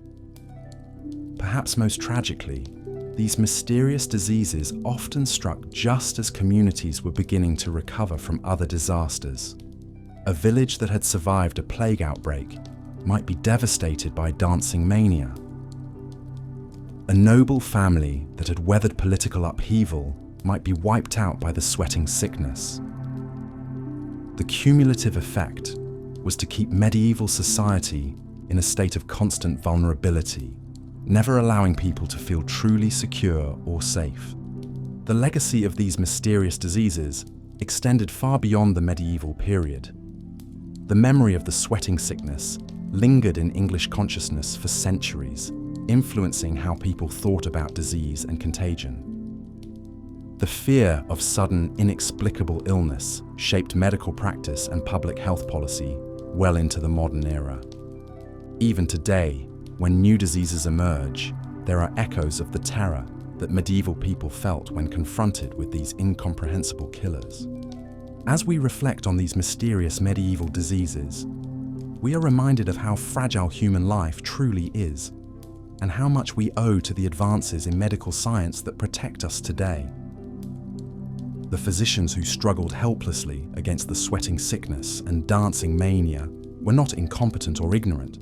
They were simply operating with the limited knowledge and tools available to them. Their dedication to their patients, even in the face of diseases they could not understand or treat, represents one of the more admirable aspects of medieval medicine. Yet, these mysterious killers also reveal something profound about the human spirit. Despite living under the constant threat of inexplicable death, medieval people continued to build, create, love, and hope. They married and had children knowing those children might be claimed by forces beyond their understanding. They invested in the future, even when the present seemed so uncertain. In their courage to continue living fully in the face of such uncertainty, we find inspiration for our own struggles against the unknown challenges that await us. The story of these mysterious medieval diseases is ultimately a testament to both human vulnerability and human resilience. They remind us that for all our modern medical advances, we are still engaged in an ongoing battle against forces that seek to cut short our time on this earth. But they also show us that even in the darkest of times, when death stalks the land like a hungry wolf, the human spirit refuses to be completely extinguished. In that refusal, in that stubborn determination to keep living and loving despite everything, we find one of the most beautiful and inspiring aspects of our shared human story. Here's part 8 of the Deadliest Diseases in Medieval History script. As dawn broke over the medieval world, another scourge began to manifest itself across the landscape, one that would prove just as devastating as any plague or pestilence. While the Black Death had ravaged bodies with its bubonic fury, this new enemy attacked the very foundations of society itself through a different kind of contagion. The disease of social division and the pestilence of power had begun to spread through every level of medieval civilization, creating wounds that would fester for generations to come. The rigid caste system that governed medieval life had become a breeding ground for its own particular strain of suffering. Like a virulent pathogen, inequality spread through communities, infecting relationships between lord and serf, clergy and laity, rich and poor. This social sickness manifested in ways that were often more cruel than any physical malady. While a fever might claim a life in days, the disease of subjugation could torture souls for entire lifetimes. Consider the plight of a typical serf family, bound to their lord's land as surely as if they had been chained there. Unlike the swift devastation of plague, their suffering was a slow, grinding affliction that passed from parent to child like a hereditary curse. They could not flee their circumstances as one might flee a plague-ridden city. Their very existence was defined by a social pathology that deemed them less than human, mere tools to be used and discarded at their master's whim. The symptoms of this social disease were everywhere to be seen. Malnutrition ravaged the peasant classes, not because food was unavailable, but because the fruits of their own labor were systematically extracted by their betters. Children grew stunted, not from lack of care, but from a system that viewed their potential as property to be exploited. Women suffered under multiple layers of oppression, their bodies and lives controlled by fathers, husbands and lords in an endless hierarchy of domination. This social contagion proved remarkably resistant to treatment. Unlike physical diseases that might burn themselves out or succumb to crude medieval remedies, the illness of inequality seemed to strengthen with each passing generation. The very institutions that might have provided cure, the church, the law, the nobility itself, had become infected carriers of the disease, spreading it even as they claimed to offer salvation. The church, despite its teachings of universal brotherhood and divine love, had become perhaps the most virulent spreader of social pestilence. Priests preached that poverty was a blessing, while they themselves lived in luxury. They taught that suffering in this world would be rewarded in the next, effectively inoculating the oppressed against any desire to seek justice in their current lives. The ecclesiastical hierarchy mirrored and reinforced the secular order, creating a double infection that proved nearly impossible to cure. Yet perhaps nowhere was this social pathology more evident than in the treatment of those already afflicted by physical disease.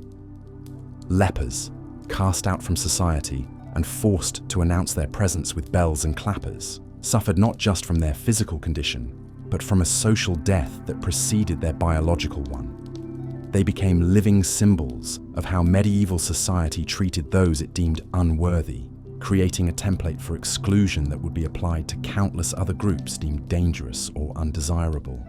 The mentally ill faced similar social death sentences. Viewed as possessed by demons or cursed by God, they were often chained, beaten, or simply abandoned to die. Their conditions, which we now understand as treatable illnesses, were interpreted through the lens of a society that saw suffering as either divine punishment or demonic influence. The social disease of superstition compounded their physical and mental anguish, creating layers of torment that no medieval remedy could touch. Women who dared to practice healing arts faced accusations of witchcraft, their knowledge and compassion twisted into evidence of supernatural malevolence. The social contagion of misogyny infected even the pursuit of medical knowledge, ensuring that half the population's wisdom and insight would be systematically suppressed and often violently eliminated. Thousands of women who might have advanced medical understanding instead found themselves burning at stakes, their expertise consumed by the flames of ignorance and fear. The disease of violence had become endemic to medieval society, spreading through every social interaction like a fever that never broke. Lords settled disputes through warfare that devastated the countryside and slaughtered the innocent. Knights, supposedly bound by codes of chivalry, routinely engaged in rape, pillage, and murder. Violence was not seen as a symptom to be cured, but as a natural state of affairs, even a virtue when directed against the right targets. This normalization of brutality created its own pathological cycle. Children raised in violent households became violent adults. Communities that survived through raiding and warfare could not easily transition to peaceful coexistence. The very skills that kept one alive in medieval society, the ability to fight, to dominate, to take what one needed by force, became impediments to creating a healthier social order. Economic systems had developed their own diseased characteristics, creating artificial scarcities that enriched the few while impoverishing the many. The concentration of land ownership in the hands of a tiny elite meant that vast populations lived perpetually on the edge of starvation, not because the earth could not support them, but because human greed had infected the distribution of resources. This economic pathology proved remarkably persistent, creating famines in times of plenty and ensuring that even good harvests brought little relief to those who worked the fields. Trade networks, while bringing new goods and ideas, also served as vectors for social diseases. The pursuit of profit often trumped human welfare, leading to the exploitation of distant populations and the spread of slavery and indentured servitude. Merchants might bring spices and silks from foreign lands, but they also brought new forms of exploitation and new justifications for treating certain groups as less than human. The legal systems of medieval Europe had themselves become infected with the diseases they were meant to cure. Justice was not blind, but rather selectively sighted, seeing clearly when the poor transgressed but growing mysteriously dim when the wealthy and powerful committed crimes. Courts that should have protected the innocent instead became instruments of oppression, legitimizing theft, murder, and exploitation when committed by those with sufficient social standing. Trial by ordeal and trial by combat represented the complete surrender of justice to superstition and violence. Rather than seeking truth through investigation and evidence, medieval legal systems often relied on divine intervention or brute force to determine guilt or innocence. This judicial pathology ensured that outcomes reflected power dynamics rather than actual justice, perpetuating the very inequalities that generated crime and conflict in the first place. The educational systems, such as they were, had been thoroughly infected with social disease. Literacy was hoarded by the elite like a precious medicine, kept from the masses who might use knowledge to question their circumstances.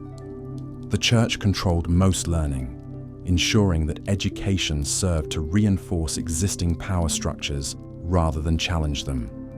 Libraries were locked away in monasteries, their contents available only to those who had already sworn allegiance to the established order. This deliberate cultivation of ignorance among the general population served as a form of intellectual epidemic, keeping people in darkness about alternatives to their current suffering. Folk knowledge and traditional wisdom were systematically suppressed or demonized. leaving communities vulnerable to both physical and social diseases that might have been prevented or cured through broader access to information and learning. The very concept of childhood had been infected with adult pathologies. Children were viewed as miniature adults, expected to work and fight and suffer, without the protection that their developmental needs required. Child mortality was accepted with a resignation that bordered on the pathological, as if the deaths of the young were simply part of the natural order rather than a preventable tragedy. Young girls were married off to older men in arrangements that would be recognized today as systematic abuse. Boys were trained for violence from an early age, their natural compassion and creativity suppressed in favor of martial skills and aggressive dominance. The innocence and potential of childhood were sacrificed to perpetuate social systems that served adult interests while devastating young lives. Perhaps most insidiously, the social diseases of medieval society had developed a kind of psychological immunity that made them resistant to reform. People had become so accustomed to suffering and inequality that they often defended the very systems that oppressed them. Serfs would sometimes fight to protect the lords who exploited them. Women would enforce the restrictions that limited their own freedom. The oppressed had internalized their oppression so thoroughly that they became willing participants in their own subjugation. This psychological dimension of social disease proved particularly difficult to treat because it operated below the level of conscious awareness. People did not recognize their conditions as pathological because they had never known health. They mistook chronic social illness for the natural state of human existence, making them resistant to treatments that might have offered genuine healing and liberation. Religious authorities exploited this psychological vulnerability by teaching that earthly suffering was not only inevitable, but spiritually beneficial. They created elaborate theological justifications for inequality and oppression, convincing their flocks that resistance to injustice was actually resistance to God's will. This spiritual infection proved particularly virulent because it attacked people's deepest hopes and fears, turning their faith into an instrument of their own oppression. The merchant classes, emerging as a new social force during the later medieval period, brought their own pathologies to an already diseased society. Their pursuit of profit often came at the expense of traditional community bonds and mutual obligations. They introduced new forms of exploitation based on debt and contract rather than feudal obligation, creating different but equally oppressive relationships between rich and poor. Urban centers, growing around commercial activity, became breeding grounds for new social diseases. Overcrowding, pollution, and crime flourished in these early cities, while traditional support networks broke down under the pressure of rapid change. The anonymity of city life allowed for new forms of exploitation, while undermining the community bonds that had provided some protection for the vulnerable in rural settings. Even attempts at reform often carried the seeds of new social diseases. Crusading movements, while ostensibly religious in nature, became vehicles for violence, greed, and cultural destruction. Efforts to purify the church led to increased persecution of minorities and dissenters. Programs meant to help the poor often reinforced their dependency and powerlessness. The social diseases of medieval society proved remarkably adaptable, mutating to survive new conditions and infecting even well-intentioned efforts at improvement. Like biological pathogens, they developed resistance to treatments and found new hosts when old ones became inhospitable. This adaptability ensured their persistence across centuries and their transmission to subsequent generations. Yet, even in this landscape of social pathology, there were signs of health and resistance. Communities sometimes came together to protect their most vulnerable members. Individuals occasionally transcended their circumstances to create beauty, knowledge, or compassion that enriched human experience. Reform movements, however flawed, kept alive the possibility that society could be healed of its diseases. The very persistence of hope in the face of overwhelming social sickness testified to something indomitable in the human spirit. People continued to love their children, care for their neighbors, and dream of better worlds, even when all evidence suggested that such dreams were futile. This stubborn optimism served as a kind of social antibiotic, preventing the complete triumph of despair and keeping alive the possibility of eventual healing. Women, despite systematic oppression, found ways to preserve and transmit knowledge, particularly in areas of healing and midwifery. Their informal networks served as alternative channels of communication and support, creating spaces where different values and practices could survive. Their resilience in the face of multiple forms of oppression provided a model for resistance that would inspire future generations. Religious mystics and reformers, working within and against established church structures, kept alive visions of justice and equality that challenged prevailing orthodoxies. Their writings and teachings, often suppressed or marginalized in their own time, planted seeds that would eventually grow into more comprehensive challenges to social disease. Even the emergence of new social classes and economic arrangements, however problematic, created cracks in the rigid hierarchies that had defined medieval society. Merchants, artisans, and professionals developed their own interests and perspectives that did not always align with traditional elite values. These emerging groups would eventually provide the social base for more systematic challenges to medieval pathologies. The diseases that afflicted medieval society were not merely historical curiosities, but rather warning signs of what happens when human communities lose their way.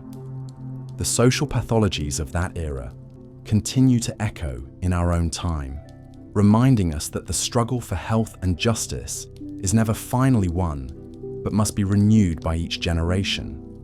The medieval experience teaches us that social diseases, like biological ones, require constant vigilance and active treatment to prevent their spread and recurrence. Understanding these historical patterns of social sickness can help us recognize similar pathologies in our own time and work more effectively to create healthier communities. The medieval world's legacy is not just one of suffering and oppression, but also of the persistent human capacity to imagine and work toward better ways of living together. In studying their diseases, we learn not only about their failures, but also about the enduring possibilities for healing and transformation that exist within human society. As the plague's shadow lifted from the medieval world, a new chapter in human understanding slowly began to unfold. The devastating losses had paradoxically created opportunities: vacant lands, labor shortages, and the gradual weakening of feudal bonds. Yet even as society rebuilt itself from the ashes of pestilence, the fundamental challenges of disease and medical ignorance remained deeply entrenched in the fabric of medieval life. Among the most feared and misunderstood afflictions of the Middle Ages was leprosy, a disease that struck terror into the hearts of all who encountered it. Unlike the swift devastation of plague, leprosy was a slow, creeping horror that transformed its victims into living outcasts, banished from society and condemned to exist on its very margins. The disease, now known as Hansen's disease, was poorly understood by medieval physicians who attributed it to everything from divine punishment for sin to corrupted humours and poisonous air. The first signs of leprosy were often subtle: a patch of discoloured skin, a loss of sensation in the fingers or toes, or small nodules appearing on the face. But as the disease progressed, its effects became increasingly horrific and unmistakable. The bacteria that caused leprosy attacked the peripheral nerves, leading to loss of feeling in the extremities. Without sensation, victims would unknowingly injure themselves, leading to infections, gangrene, and the gradual loss of fingers, toes, and even entire limbs. The face, too, bore the terrible marks of the disease. The nose would collapse as cartilage was destroyed, creating the characteristic leonine appearance that medieval people found so frightening. Eyebrows would disappear and the skin would become thick and nodular. Most tragically, many sufferers would lose their sight as the disease affected the delicate tissues of the eyes. Medieval society's response to leprosy was swift and merciless. Those suspected of having the disease were subjected to examination by local authorities, often including clergy, who were considered experts in identifying the telltale signs. If diagnosed with leprosy, the victim faced a fate that was in many ways worse than death. They were declared legally dead, their property was seized, and they were expelled from all human community. The ritual of separation was formalized in a ceremony that resembled a funeral. The leper would be brought to the church, where a priest would read the burial service over them while they stood in their own grave. Earth would be thrown upon their feet, symbolizing their death to the world. They were then given a wooden clapper or bell to warn others of their approach, dressed in a distinctive hooded robe, and sent forth to live as best they could in the wilderness beyond the town walls. For these unfortunate souls, survival depended on charity and their own resourcefulness. Some found refuge in leprosaria, hospitals specifically established for lepers, where they could live together in communities of the afflicted. These institutions, often founded by religious orders or wealthy benefactors seeking to perform acts of Christian charity, provided basic shelter and sustenance.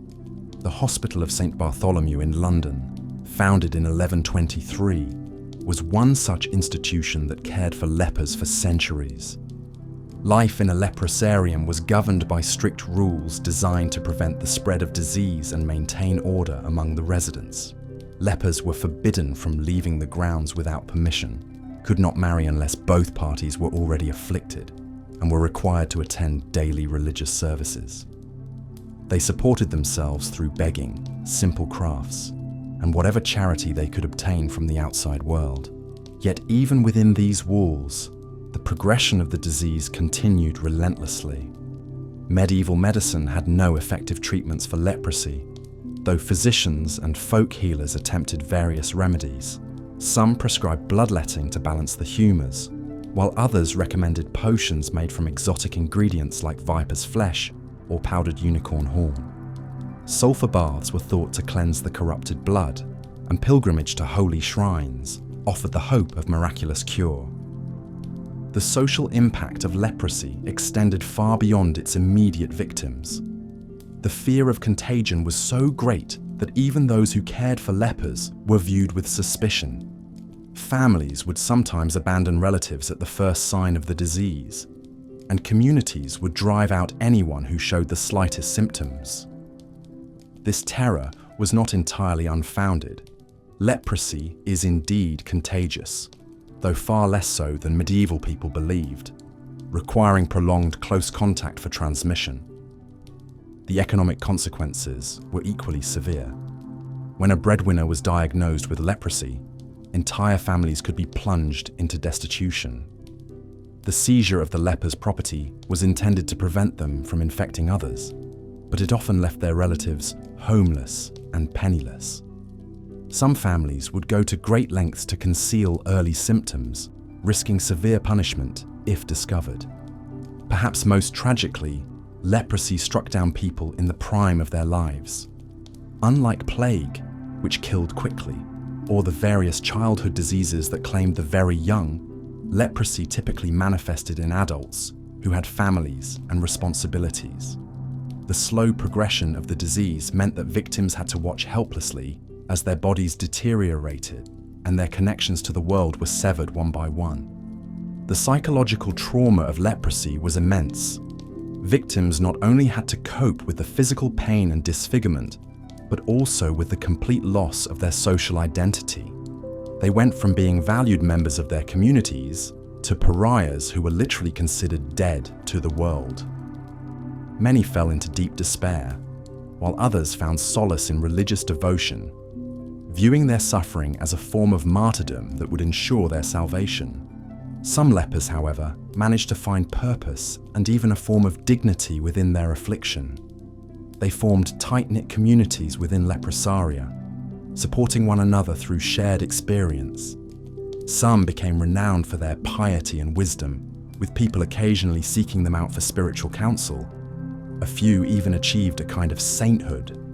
Their suffering transformed into a source of inspiration for others. The fear and stigma surrounding leprosy also gave rise to numerous myths and legends. Stories circulated of lepers who possessed supernatural powers or whose touch could transfer their affliction to others. Some tales spoke of leprous knights who continued to fight in the Crusades, their diseased bodies hidden beneath armor, driven by religious fervor to serve God despite their condition. The medieval understanding of leprosy was further complicated by the tendency to conflate it with other skin conditions. Many people diagnosed with leprosy may actually have suffered from conditions like psoriasis, vitiligo, or other dermatological disorders. This medical ignorance meant that some were unnecessarily condemned to the living death of leprosy, while others who truly had the disease might go undiagnosed if their symptoms were atypical. The Church's attitude toward leprosy was complex and often contradictory. On one hand, lepers were seen as cursed by God, afflicted for their sins or the sins of their ancestors. On the other hand, Christian teaching emphasized that caring for the sick was a holy duty, and many religious orders dedicated themselves to serving lepers. Some theologians even argued that lepers were blessed, their earthly suffering ensuring their place in heaven. This theological ambiguity was reflected in the varying treatment of lepers across different regions and time periods. In some places, they were treated with relative compassion, provided with adequate shelter and care. In others, they faced brutal persecution and were driven into the wilderness to die alone. The wealth and power of local leprosaria also varied greatly, with some becoming substantial institutions, while others remained little more than hovels. The gradual decline of leprosy in Europe during the later Middle Ages remains something of a mystery to historians and medical experts. Improved nutrition, better hygiene, and the devastating impact of plague, which killed many lepers along with the general population, all likely contributed to its reduction. The rise of tuberculosis, which may have provided some cross-immunity to leprosy, could also have played a role. As leprosy retreated, the elaborate social structures built around it began to crumble. Many leprosaria were abandoned or converted to other uses, their original purpose forgotten as new generations grew up without the terror of the living death. Yet the memory of leprosy left an indelible mark on medieval society, reinforcing fears about disease and contagion that would shape responses to future epidemics. The legacy of medieval leprosy extends beyond its immediate impact on those who suffered from it. The social mechanisms developed to isolate and control lepers, the medical examinations, the legal declarations of civil death, the specialized institutions, would be adapted and applied to other diseases and social problems. The fear and stigma associated with leprosy also contributed to a broader culture of suspicion and exclusion that affected other marginalized groups. For the historians studying this dark chapter of medieval life, leprosy represents more than just a medical condition.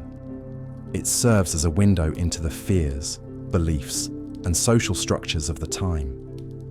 The treatment of lepers reveals the tensions between Christian charity and self-preservation, between communal responsibility and individual terror.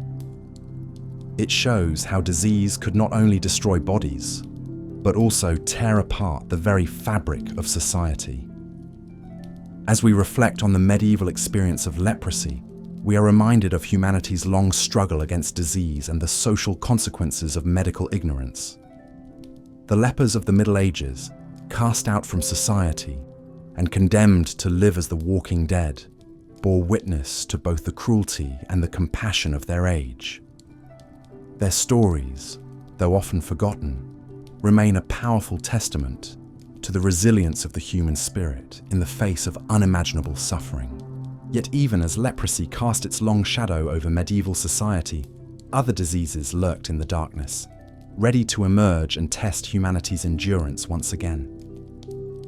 The medieval world was a place where illness and death were constant companions, where the line between the living and the dead was often disturbingly thin, and where the next plague was always just over the horizon, waiting to reshape the world once more.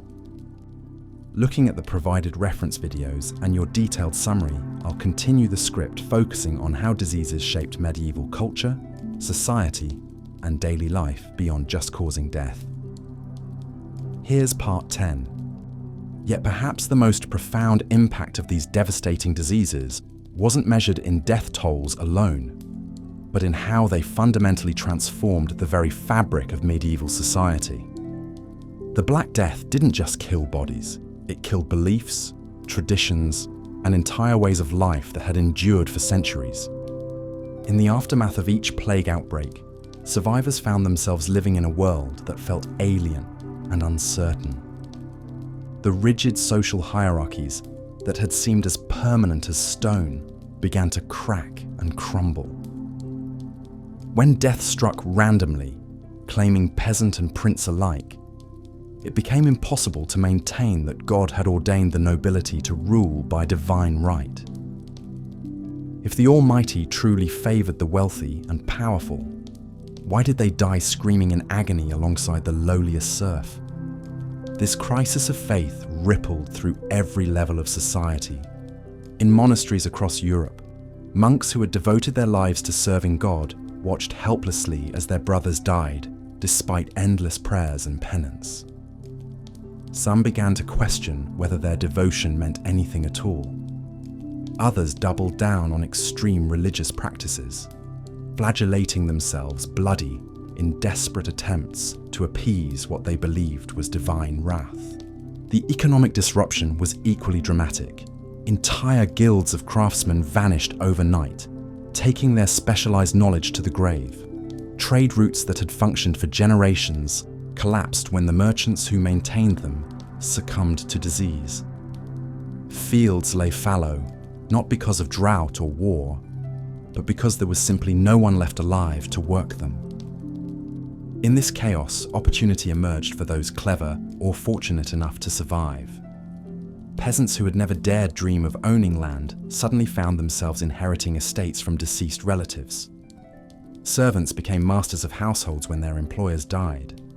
Women, traditionally barred from most trades, stepped into roles left vacant by their dead husbands and fathers, becoming blacksmiths, brewers, and even physicians. The psychological trauma of living through repeated plague outbreaks created a culture obsessed with death and the afterlife. Medieval art became increasingly macabre, filled with images of dancing skeletons and rotting corpses. The memento mori, remember you must die, became a common theme in everything from jewelry to church murals. People carried these reminders not out of morbid fascination, but as psychological armor against the constant threat of sudden death. This preoccupation with mortality also fueled an almost frenzied pursuit of earthly pleasures. If death could come at any moment, why not feast, drink, and make merry while you still could? The period following major plague outbreaks often saw an explosion of festivals, elaborate feasts, and public celebrations. It was as if entire communities were desperately trying to prove they were still alive. The demographic collapse caused by disease created labor shortages that fundamentally altered the relationship between workers and their employers. Suddenly, surviving peasants found themselves in the unprecedented position of being able to demand higher wages and better working conditions. Lords who had once treated their serfs as barely human property now competed desperately for their services, offering freedoms and privileges that would have been unthinkable just decades earlier. This shift in power dynamics terrified the established authorities. Laws were hastily passed attempting to freeze wages at pre-plague levels and prevent peasants from moving between employers. But these measures were largely ineffective. You can't legislate away economic reality. The result was a series of peasant uprisings across Europe as workers fought to maintain their newfound leverage. The intellectual impact of these diseases was equally profound. The failure of traditional medicine to provide any effective treatment led to a crisis of confidence in established authorities. If learned physicians with their ancient Greek texts and complex theories about bodily humours couldn't save anyone, what good was all that accumulated wisdom? This skepticism helped fuel the early stirrings of what would eventually become the scientific revolution. Universities began to emphasize direct observation over classical authority. Physicians started performing autopsies to understand disease, despite religious prohibitions against defiling corpses. The very foundations of medieval scholarship, the idea that all important knowledge could be found in ancient texts, began to erode. The repeated trauma of epidemic disease also reshaped family structures and social relationships. When survival was uncertain, people formed deeper, more intense bonds with those around them. Community solidarity became a survival strategy. Neighbors who might have feuded over property boundaries instead worked together to care for orphaned children and maintain essential services. Yet these same diseases could tear communities apart just as easily. Fear of contagion led to the abandonment of fundamental human obligations. Parents fled from infected children. Priests refused last rites to dying parishioners. The normal bonds of love, duty, and social responsibility dissolved under the pressure of mortal terror. Perhaps nowhere was this transformation more visible than in the treatment of marginalized groups. Jews, already subject to persecution, became convenient scapegoats for inexplicable suffering. Entire Jewish communities were massacred by mobs convinced that poisoned wells or demonic conspiracies had caused the plague. Lepers, beggars, and foreigners faced similar persecution as people desperately sought someone to blame for their misfortune. The artistic and literary legacy of medieval disease reveals a society grappling with fundamental questions about human existence. The great allegories of the period, works like Piers Plowman and the morality plays, are shot through with themes of corruption, redemption, and the struggle between earthly desire and spiritual salvation. These weren't abstract theological debates, but urgent practical questions for people who had watched their entire world die around them. Music too reflected this transformation. The elegant courtly songs of the earlier medieval period gave way to haunting dirges and frenzied dance tunes. The famous Dies Irae, Day of Wrath, became one of the most recognizable melodies in Europe, its ominous notes echoing through churches and inspiring composers for centuries to come. Even the physical landscape of Europe bears the scars of medieval disease. Abandoned villages, their stones slowly reclaimed by forest, dot the countryside. Ghost parishes, where churches stand empty in fields that were once bustling communities. These ruins serve as silent monuments to the demographic catastrophes that repeatedly swept across the continent.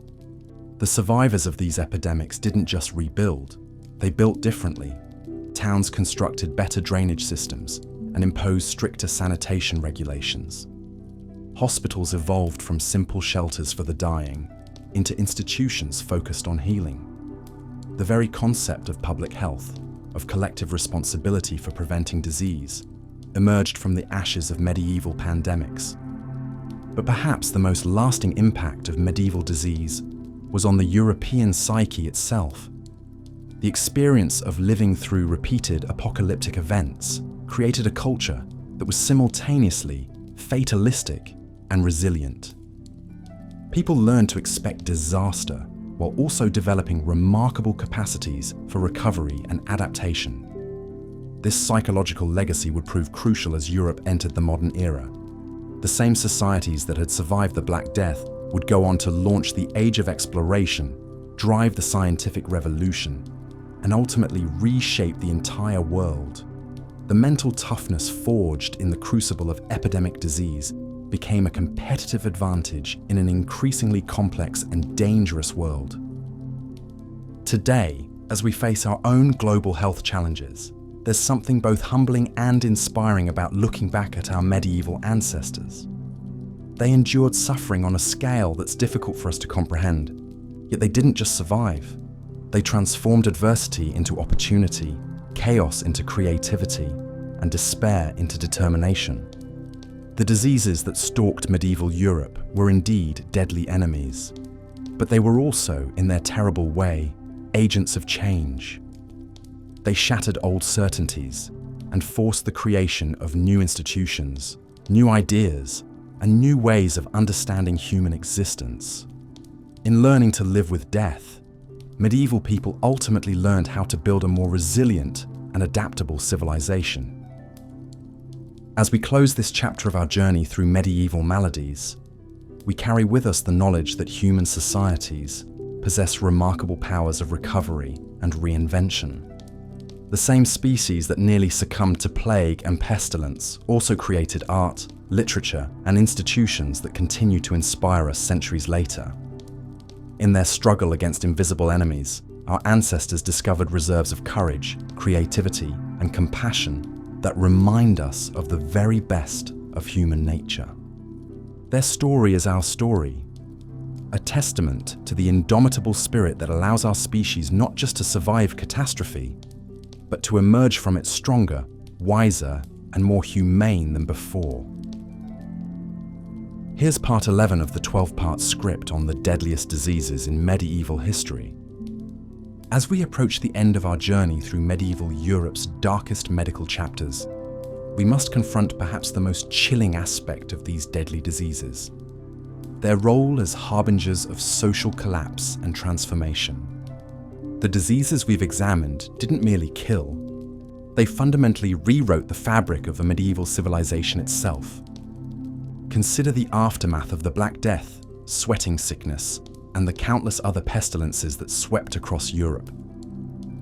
These weren't isolated medical events, but catalysts for the most profound social upheaval the continent had ever witnessed. When a third of the population vanished in a matter of years, the very foundations of feudalism began to crumble like ancient stone. The rigid social hierarchy that had defined medieval life for centuries suddenly found itself on unstable ground. Peasants who had once been bound to the land discovered their labor was now precious, scarce, and valuable. Lords who had commanded absolute authority over their serfs watched helplessly as their workforce disappeared into mass graves or fled to seek better opportunities elsewhere. In England, the immediate aftermath of the Black Death saw wages double, even triple in some regions. Surviving peasants could suddenly demand not just higher pay, but better food, improved living conditions, and freedoms their ancestors could never have imagined. The Statute of Labourers, passed in 1351, desperately attempted to freeze wages at pre-plague levels, but it was like trying to hold back the tide with bare hands. The psychological impact was equally profound. Medieval Europeans had lived their entire lives believing in a divinely ordained social order where everyone knew their place. God had supposedly arranged society with kings at the top and peasants at the bottom, and to question this arrangement was to question God himself. But when the plague struck down noble and peasant with equal ferocity, when bishops died as readily as beggars, that entire worldview began to fracture. The Dance of Death, or Danse Macabre, emerged as a powerful artistic movement during this period. These haunting depictions showed skeletons leading people from all walks of life, popes, kings, merchants, farmers, in a final dance toward the grave. The message was unmistakable. Death recognizes no earthly distinctions. This was revolutionary thinking for its time, suggesting that perhaps the social order wasn't as divinely sanctioned as people had been taught to believe. But the diseases did more than challenge social hierarchies. They transformed the very relationship between the living and the dead. Medieval people had always been familiar with death, but the scale of mortality during plague years created an entirely new relationship with mortality. Mass graves became commonplace. Traditional burial rites, so important to medieval Christianity, became impossible to maintain when hundreds died daily. The memento mori tradition gained unprecedented popularity during this period. Remember, you must die wasn't just a philosophical reminder, but a daily reality. Skulls appeared in artwork, jewelry, and architecture with increasing frequency. Books of hours began featuring more elaborate depictions of death and judgment. The medieval mind became obsessed with preparation for death in ways that would have seemed extreme to earlier generations. This preoccupation with mortality had profound theological implications. If God was allowing such unprecedented suffering, what did that say about divine justice? Some turned to extreme religious devotion, joining flagellant movements that practice public self-torture as penance for humanity's sins. Others began to question church authority altogether, noting that priests died just as readily as anyone else, and that their prayers seemed powerless against the plague. The economic transformations were equally dramatic. The guild system, which had dominated medieval commerce, found itself struggling to adapt to a world where traditional apprenticeship systems had been decimated. Master craftsmen who had expected to pass their skills to sons or apprentices found their workshops empty. Knowledge that had been carefully guarded within family lines for generations was lost forever. Trade routes that had connected medieval Europe to the wider world became vectors of death. The very prosperity that had allowed cities to grow and flourish now seemed cursed. Venice, that great commercial power, watched its population plummet as ships brought not just exotic goods, but exotic diseases. The Silk Road, once a symbol of human achievement in connecting distant civilizations, became known as a highway of death. Yet from this devastation emerged new forms of social organization. The traditional manor system, already showing signs of strain, accelerated its transformation into more modern forms of agriculture. Money increasingly replaced labor services. Peasants who had once been tied to the land by law and custom found themselves free to move, to seek better opportunities, to negotiate their own terms of employment. The rise of the middle class, which would eventually reshape European society, was directly accelerated by these demographic catastrophes.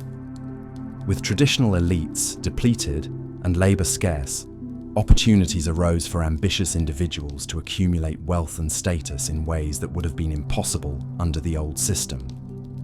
Merchants who survived the plagues often found themselves in positions of unprecedented influence. Women's roles, too, began to shift in subtle but significant ways. When male heads of households died, women often found themselves managing businesses, properties, and estates they would never have controlled under normal circumstances. Some historians argue that the late medieval period saw a temporary expansion of women's economic roles that wouldn't be matched again for centuries. The medical profession itself underwent fundamental changes. The failure of traditional treatments and the obvious helplessness of trained physicians in the face of epidemic diseases led to a crisis of confidence in established medical authority. Folk healers, wise women, and empirical approaches to medicine gained credibility as formal medical training proved inadequate. New hospitals began to emphasize isolation and quarantine rather than just spiritual care. The concept of public health, the idea that government had a responsibility to protect the population from disease, began to emerge from these medieval experiments in disease control. Venice's establishment of the first true quarantine system in 1423 represented a revolutionary approach to epidemic management. The legal system, too, felt the impact of these demographic disasters. With so many dying without heirs, property law became incredibly complex. Courts found themselves overwhelmed with inheritance disputes, claims from distant relatives, and questions about whether feudal obligations died with the feudal lords. The concepts of individual property rights and testamentary freedom gained ground as traditional inheritance patterns proved inadequate to the new reality. Perhaps most importantly, These diseases began to erode the medieval synthesis that had united faith and reason, spiritual and temporal authority. The Black Death arrived at the height of medieval civilization, when the great cathedrals were being completed and scholastic philosophy had reached its most sophisticated development. The confidence of the High Middle Ages, the belief that human reason could understand God's plan, and that earthly society reflected divine order, was shattered by the apparent randomness and cruelty of epidemic disease. This crisis of confidence would eventually contribute to both the Renaissance and the Reformation. If the old certainties could be swept away by invisible pestilence, perhaps other certainties deserved questioning too. The humanistic emphasis on individual experience and empirical observation that characterized the Renaissance can be traced in part to the medieval experience of disease and social collapse. The Protestant Reformation's challenge to church authority similarly drew strength from the obvious failure of traditional religious responses to epidemic disease. When prayers, pilgrimages, and relics proved powerless against the plague, some began to wonder whether the entire medieval religious system might need fundamental reform.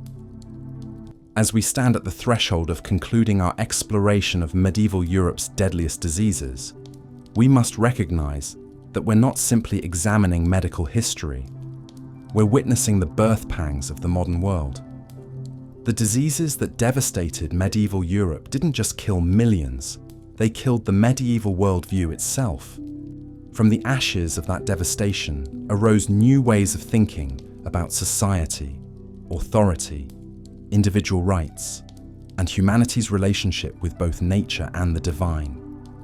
The courage of those who survived these catastrophes, who rebuilt their communities and created new forms of social organization, represents one of history's greatest triumphs of human resilience. They faced challenges that would test any civilization, and not only survived, but laid the groundwork for the modern world we inhabit today. Their legacy reminds us that even in our darkest hours, human creativity and determination can forge new paths forward. The deadliest diseases of medieval times forever changed the course of human civilization, leaving indelible marks on society, culture, and consciousness that echo through the centuries to our modern world. From the catastrophic Black Death that swept away a third of Europe's population, to the mysterious sweating sickness that struck without warning, these biological scourges shaped not just mortality rates, but entire worldviews. The medieval period witnessed humanity's struggle against invisible enemies that challenged primitive medical understanding, rooted in superstition and humoral theory, while simultaneously driving innovations in public health, quarantine practices, and hospital development. These diseases didn't discriminate between peasant and prince, yet their impacts varied dramatically across social strata, often exacerbating existing inequalities while occasionally leveling social hierarchies through sheer devastation. The legacy of medieval pandemics extends far beyond death tolls, influencing art, literature, religious thought, and political structures in ways that fundamentally altered European civilization. The collective trauma of recurring plagues fostered a cultural preoccupation with mortality that permeated everything from cathedral architecture to popular literature, while survivors developed remarkable resilience and adaptive strategies that laid groundwork for modern medical practices. Perhaps most significantly, these diseases served as catalysts for social change, breaking down feudal structures, inspiring religious reforms, and ultimately contributing to the emergence of the Renaissance worldview that would reshape humanity's relationship with both science and spirituality. As we conclude this exploration of medieval Europe's deadliest diseases, we're reminded that these ancient scourges offer profound lessons for our contemporary world, where global pandemics continue to test human resilience and adaptability.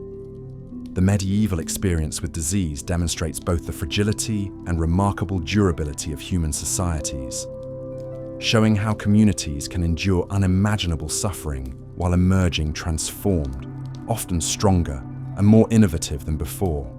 In studying these historical pandemics, we gain not only scientific knowledge, but also insight into the enduring human capacity for survival, adaptation, and renewal in the face of existential threats that seem insurmountable.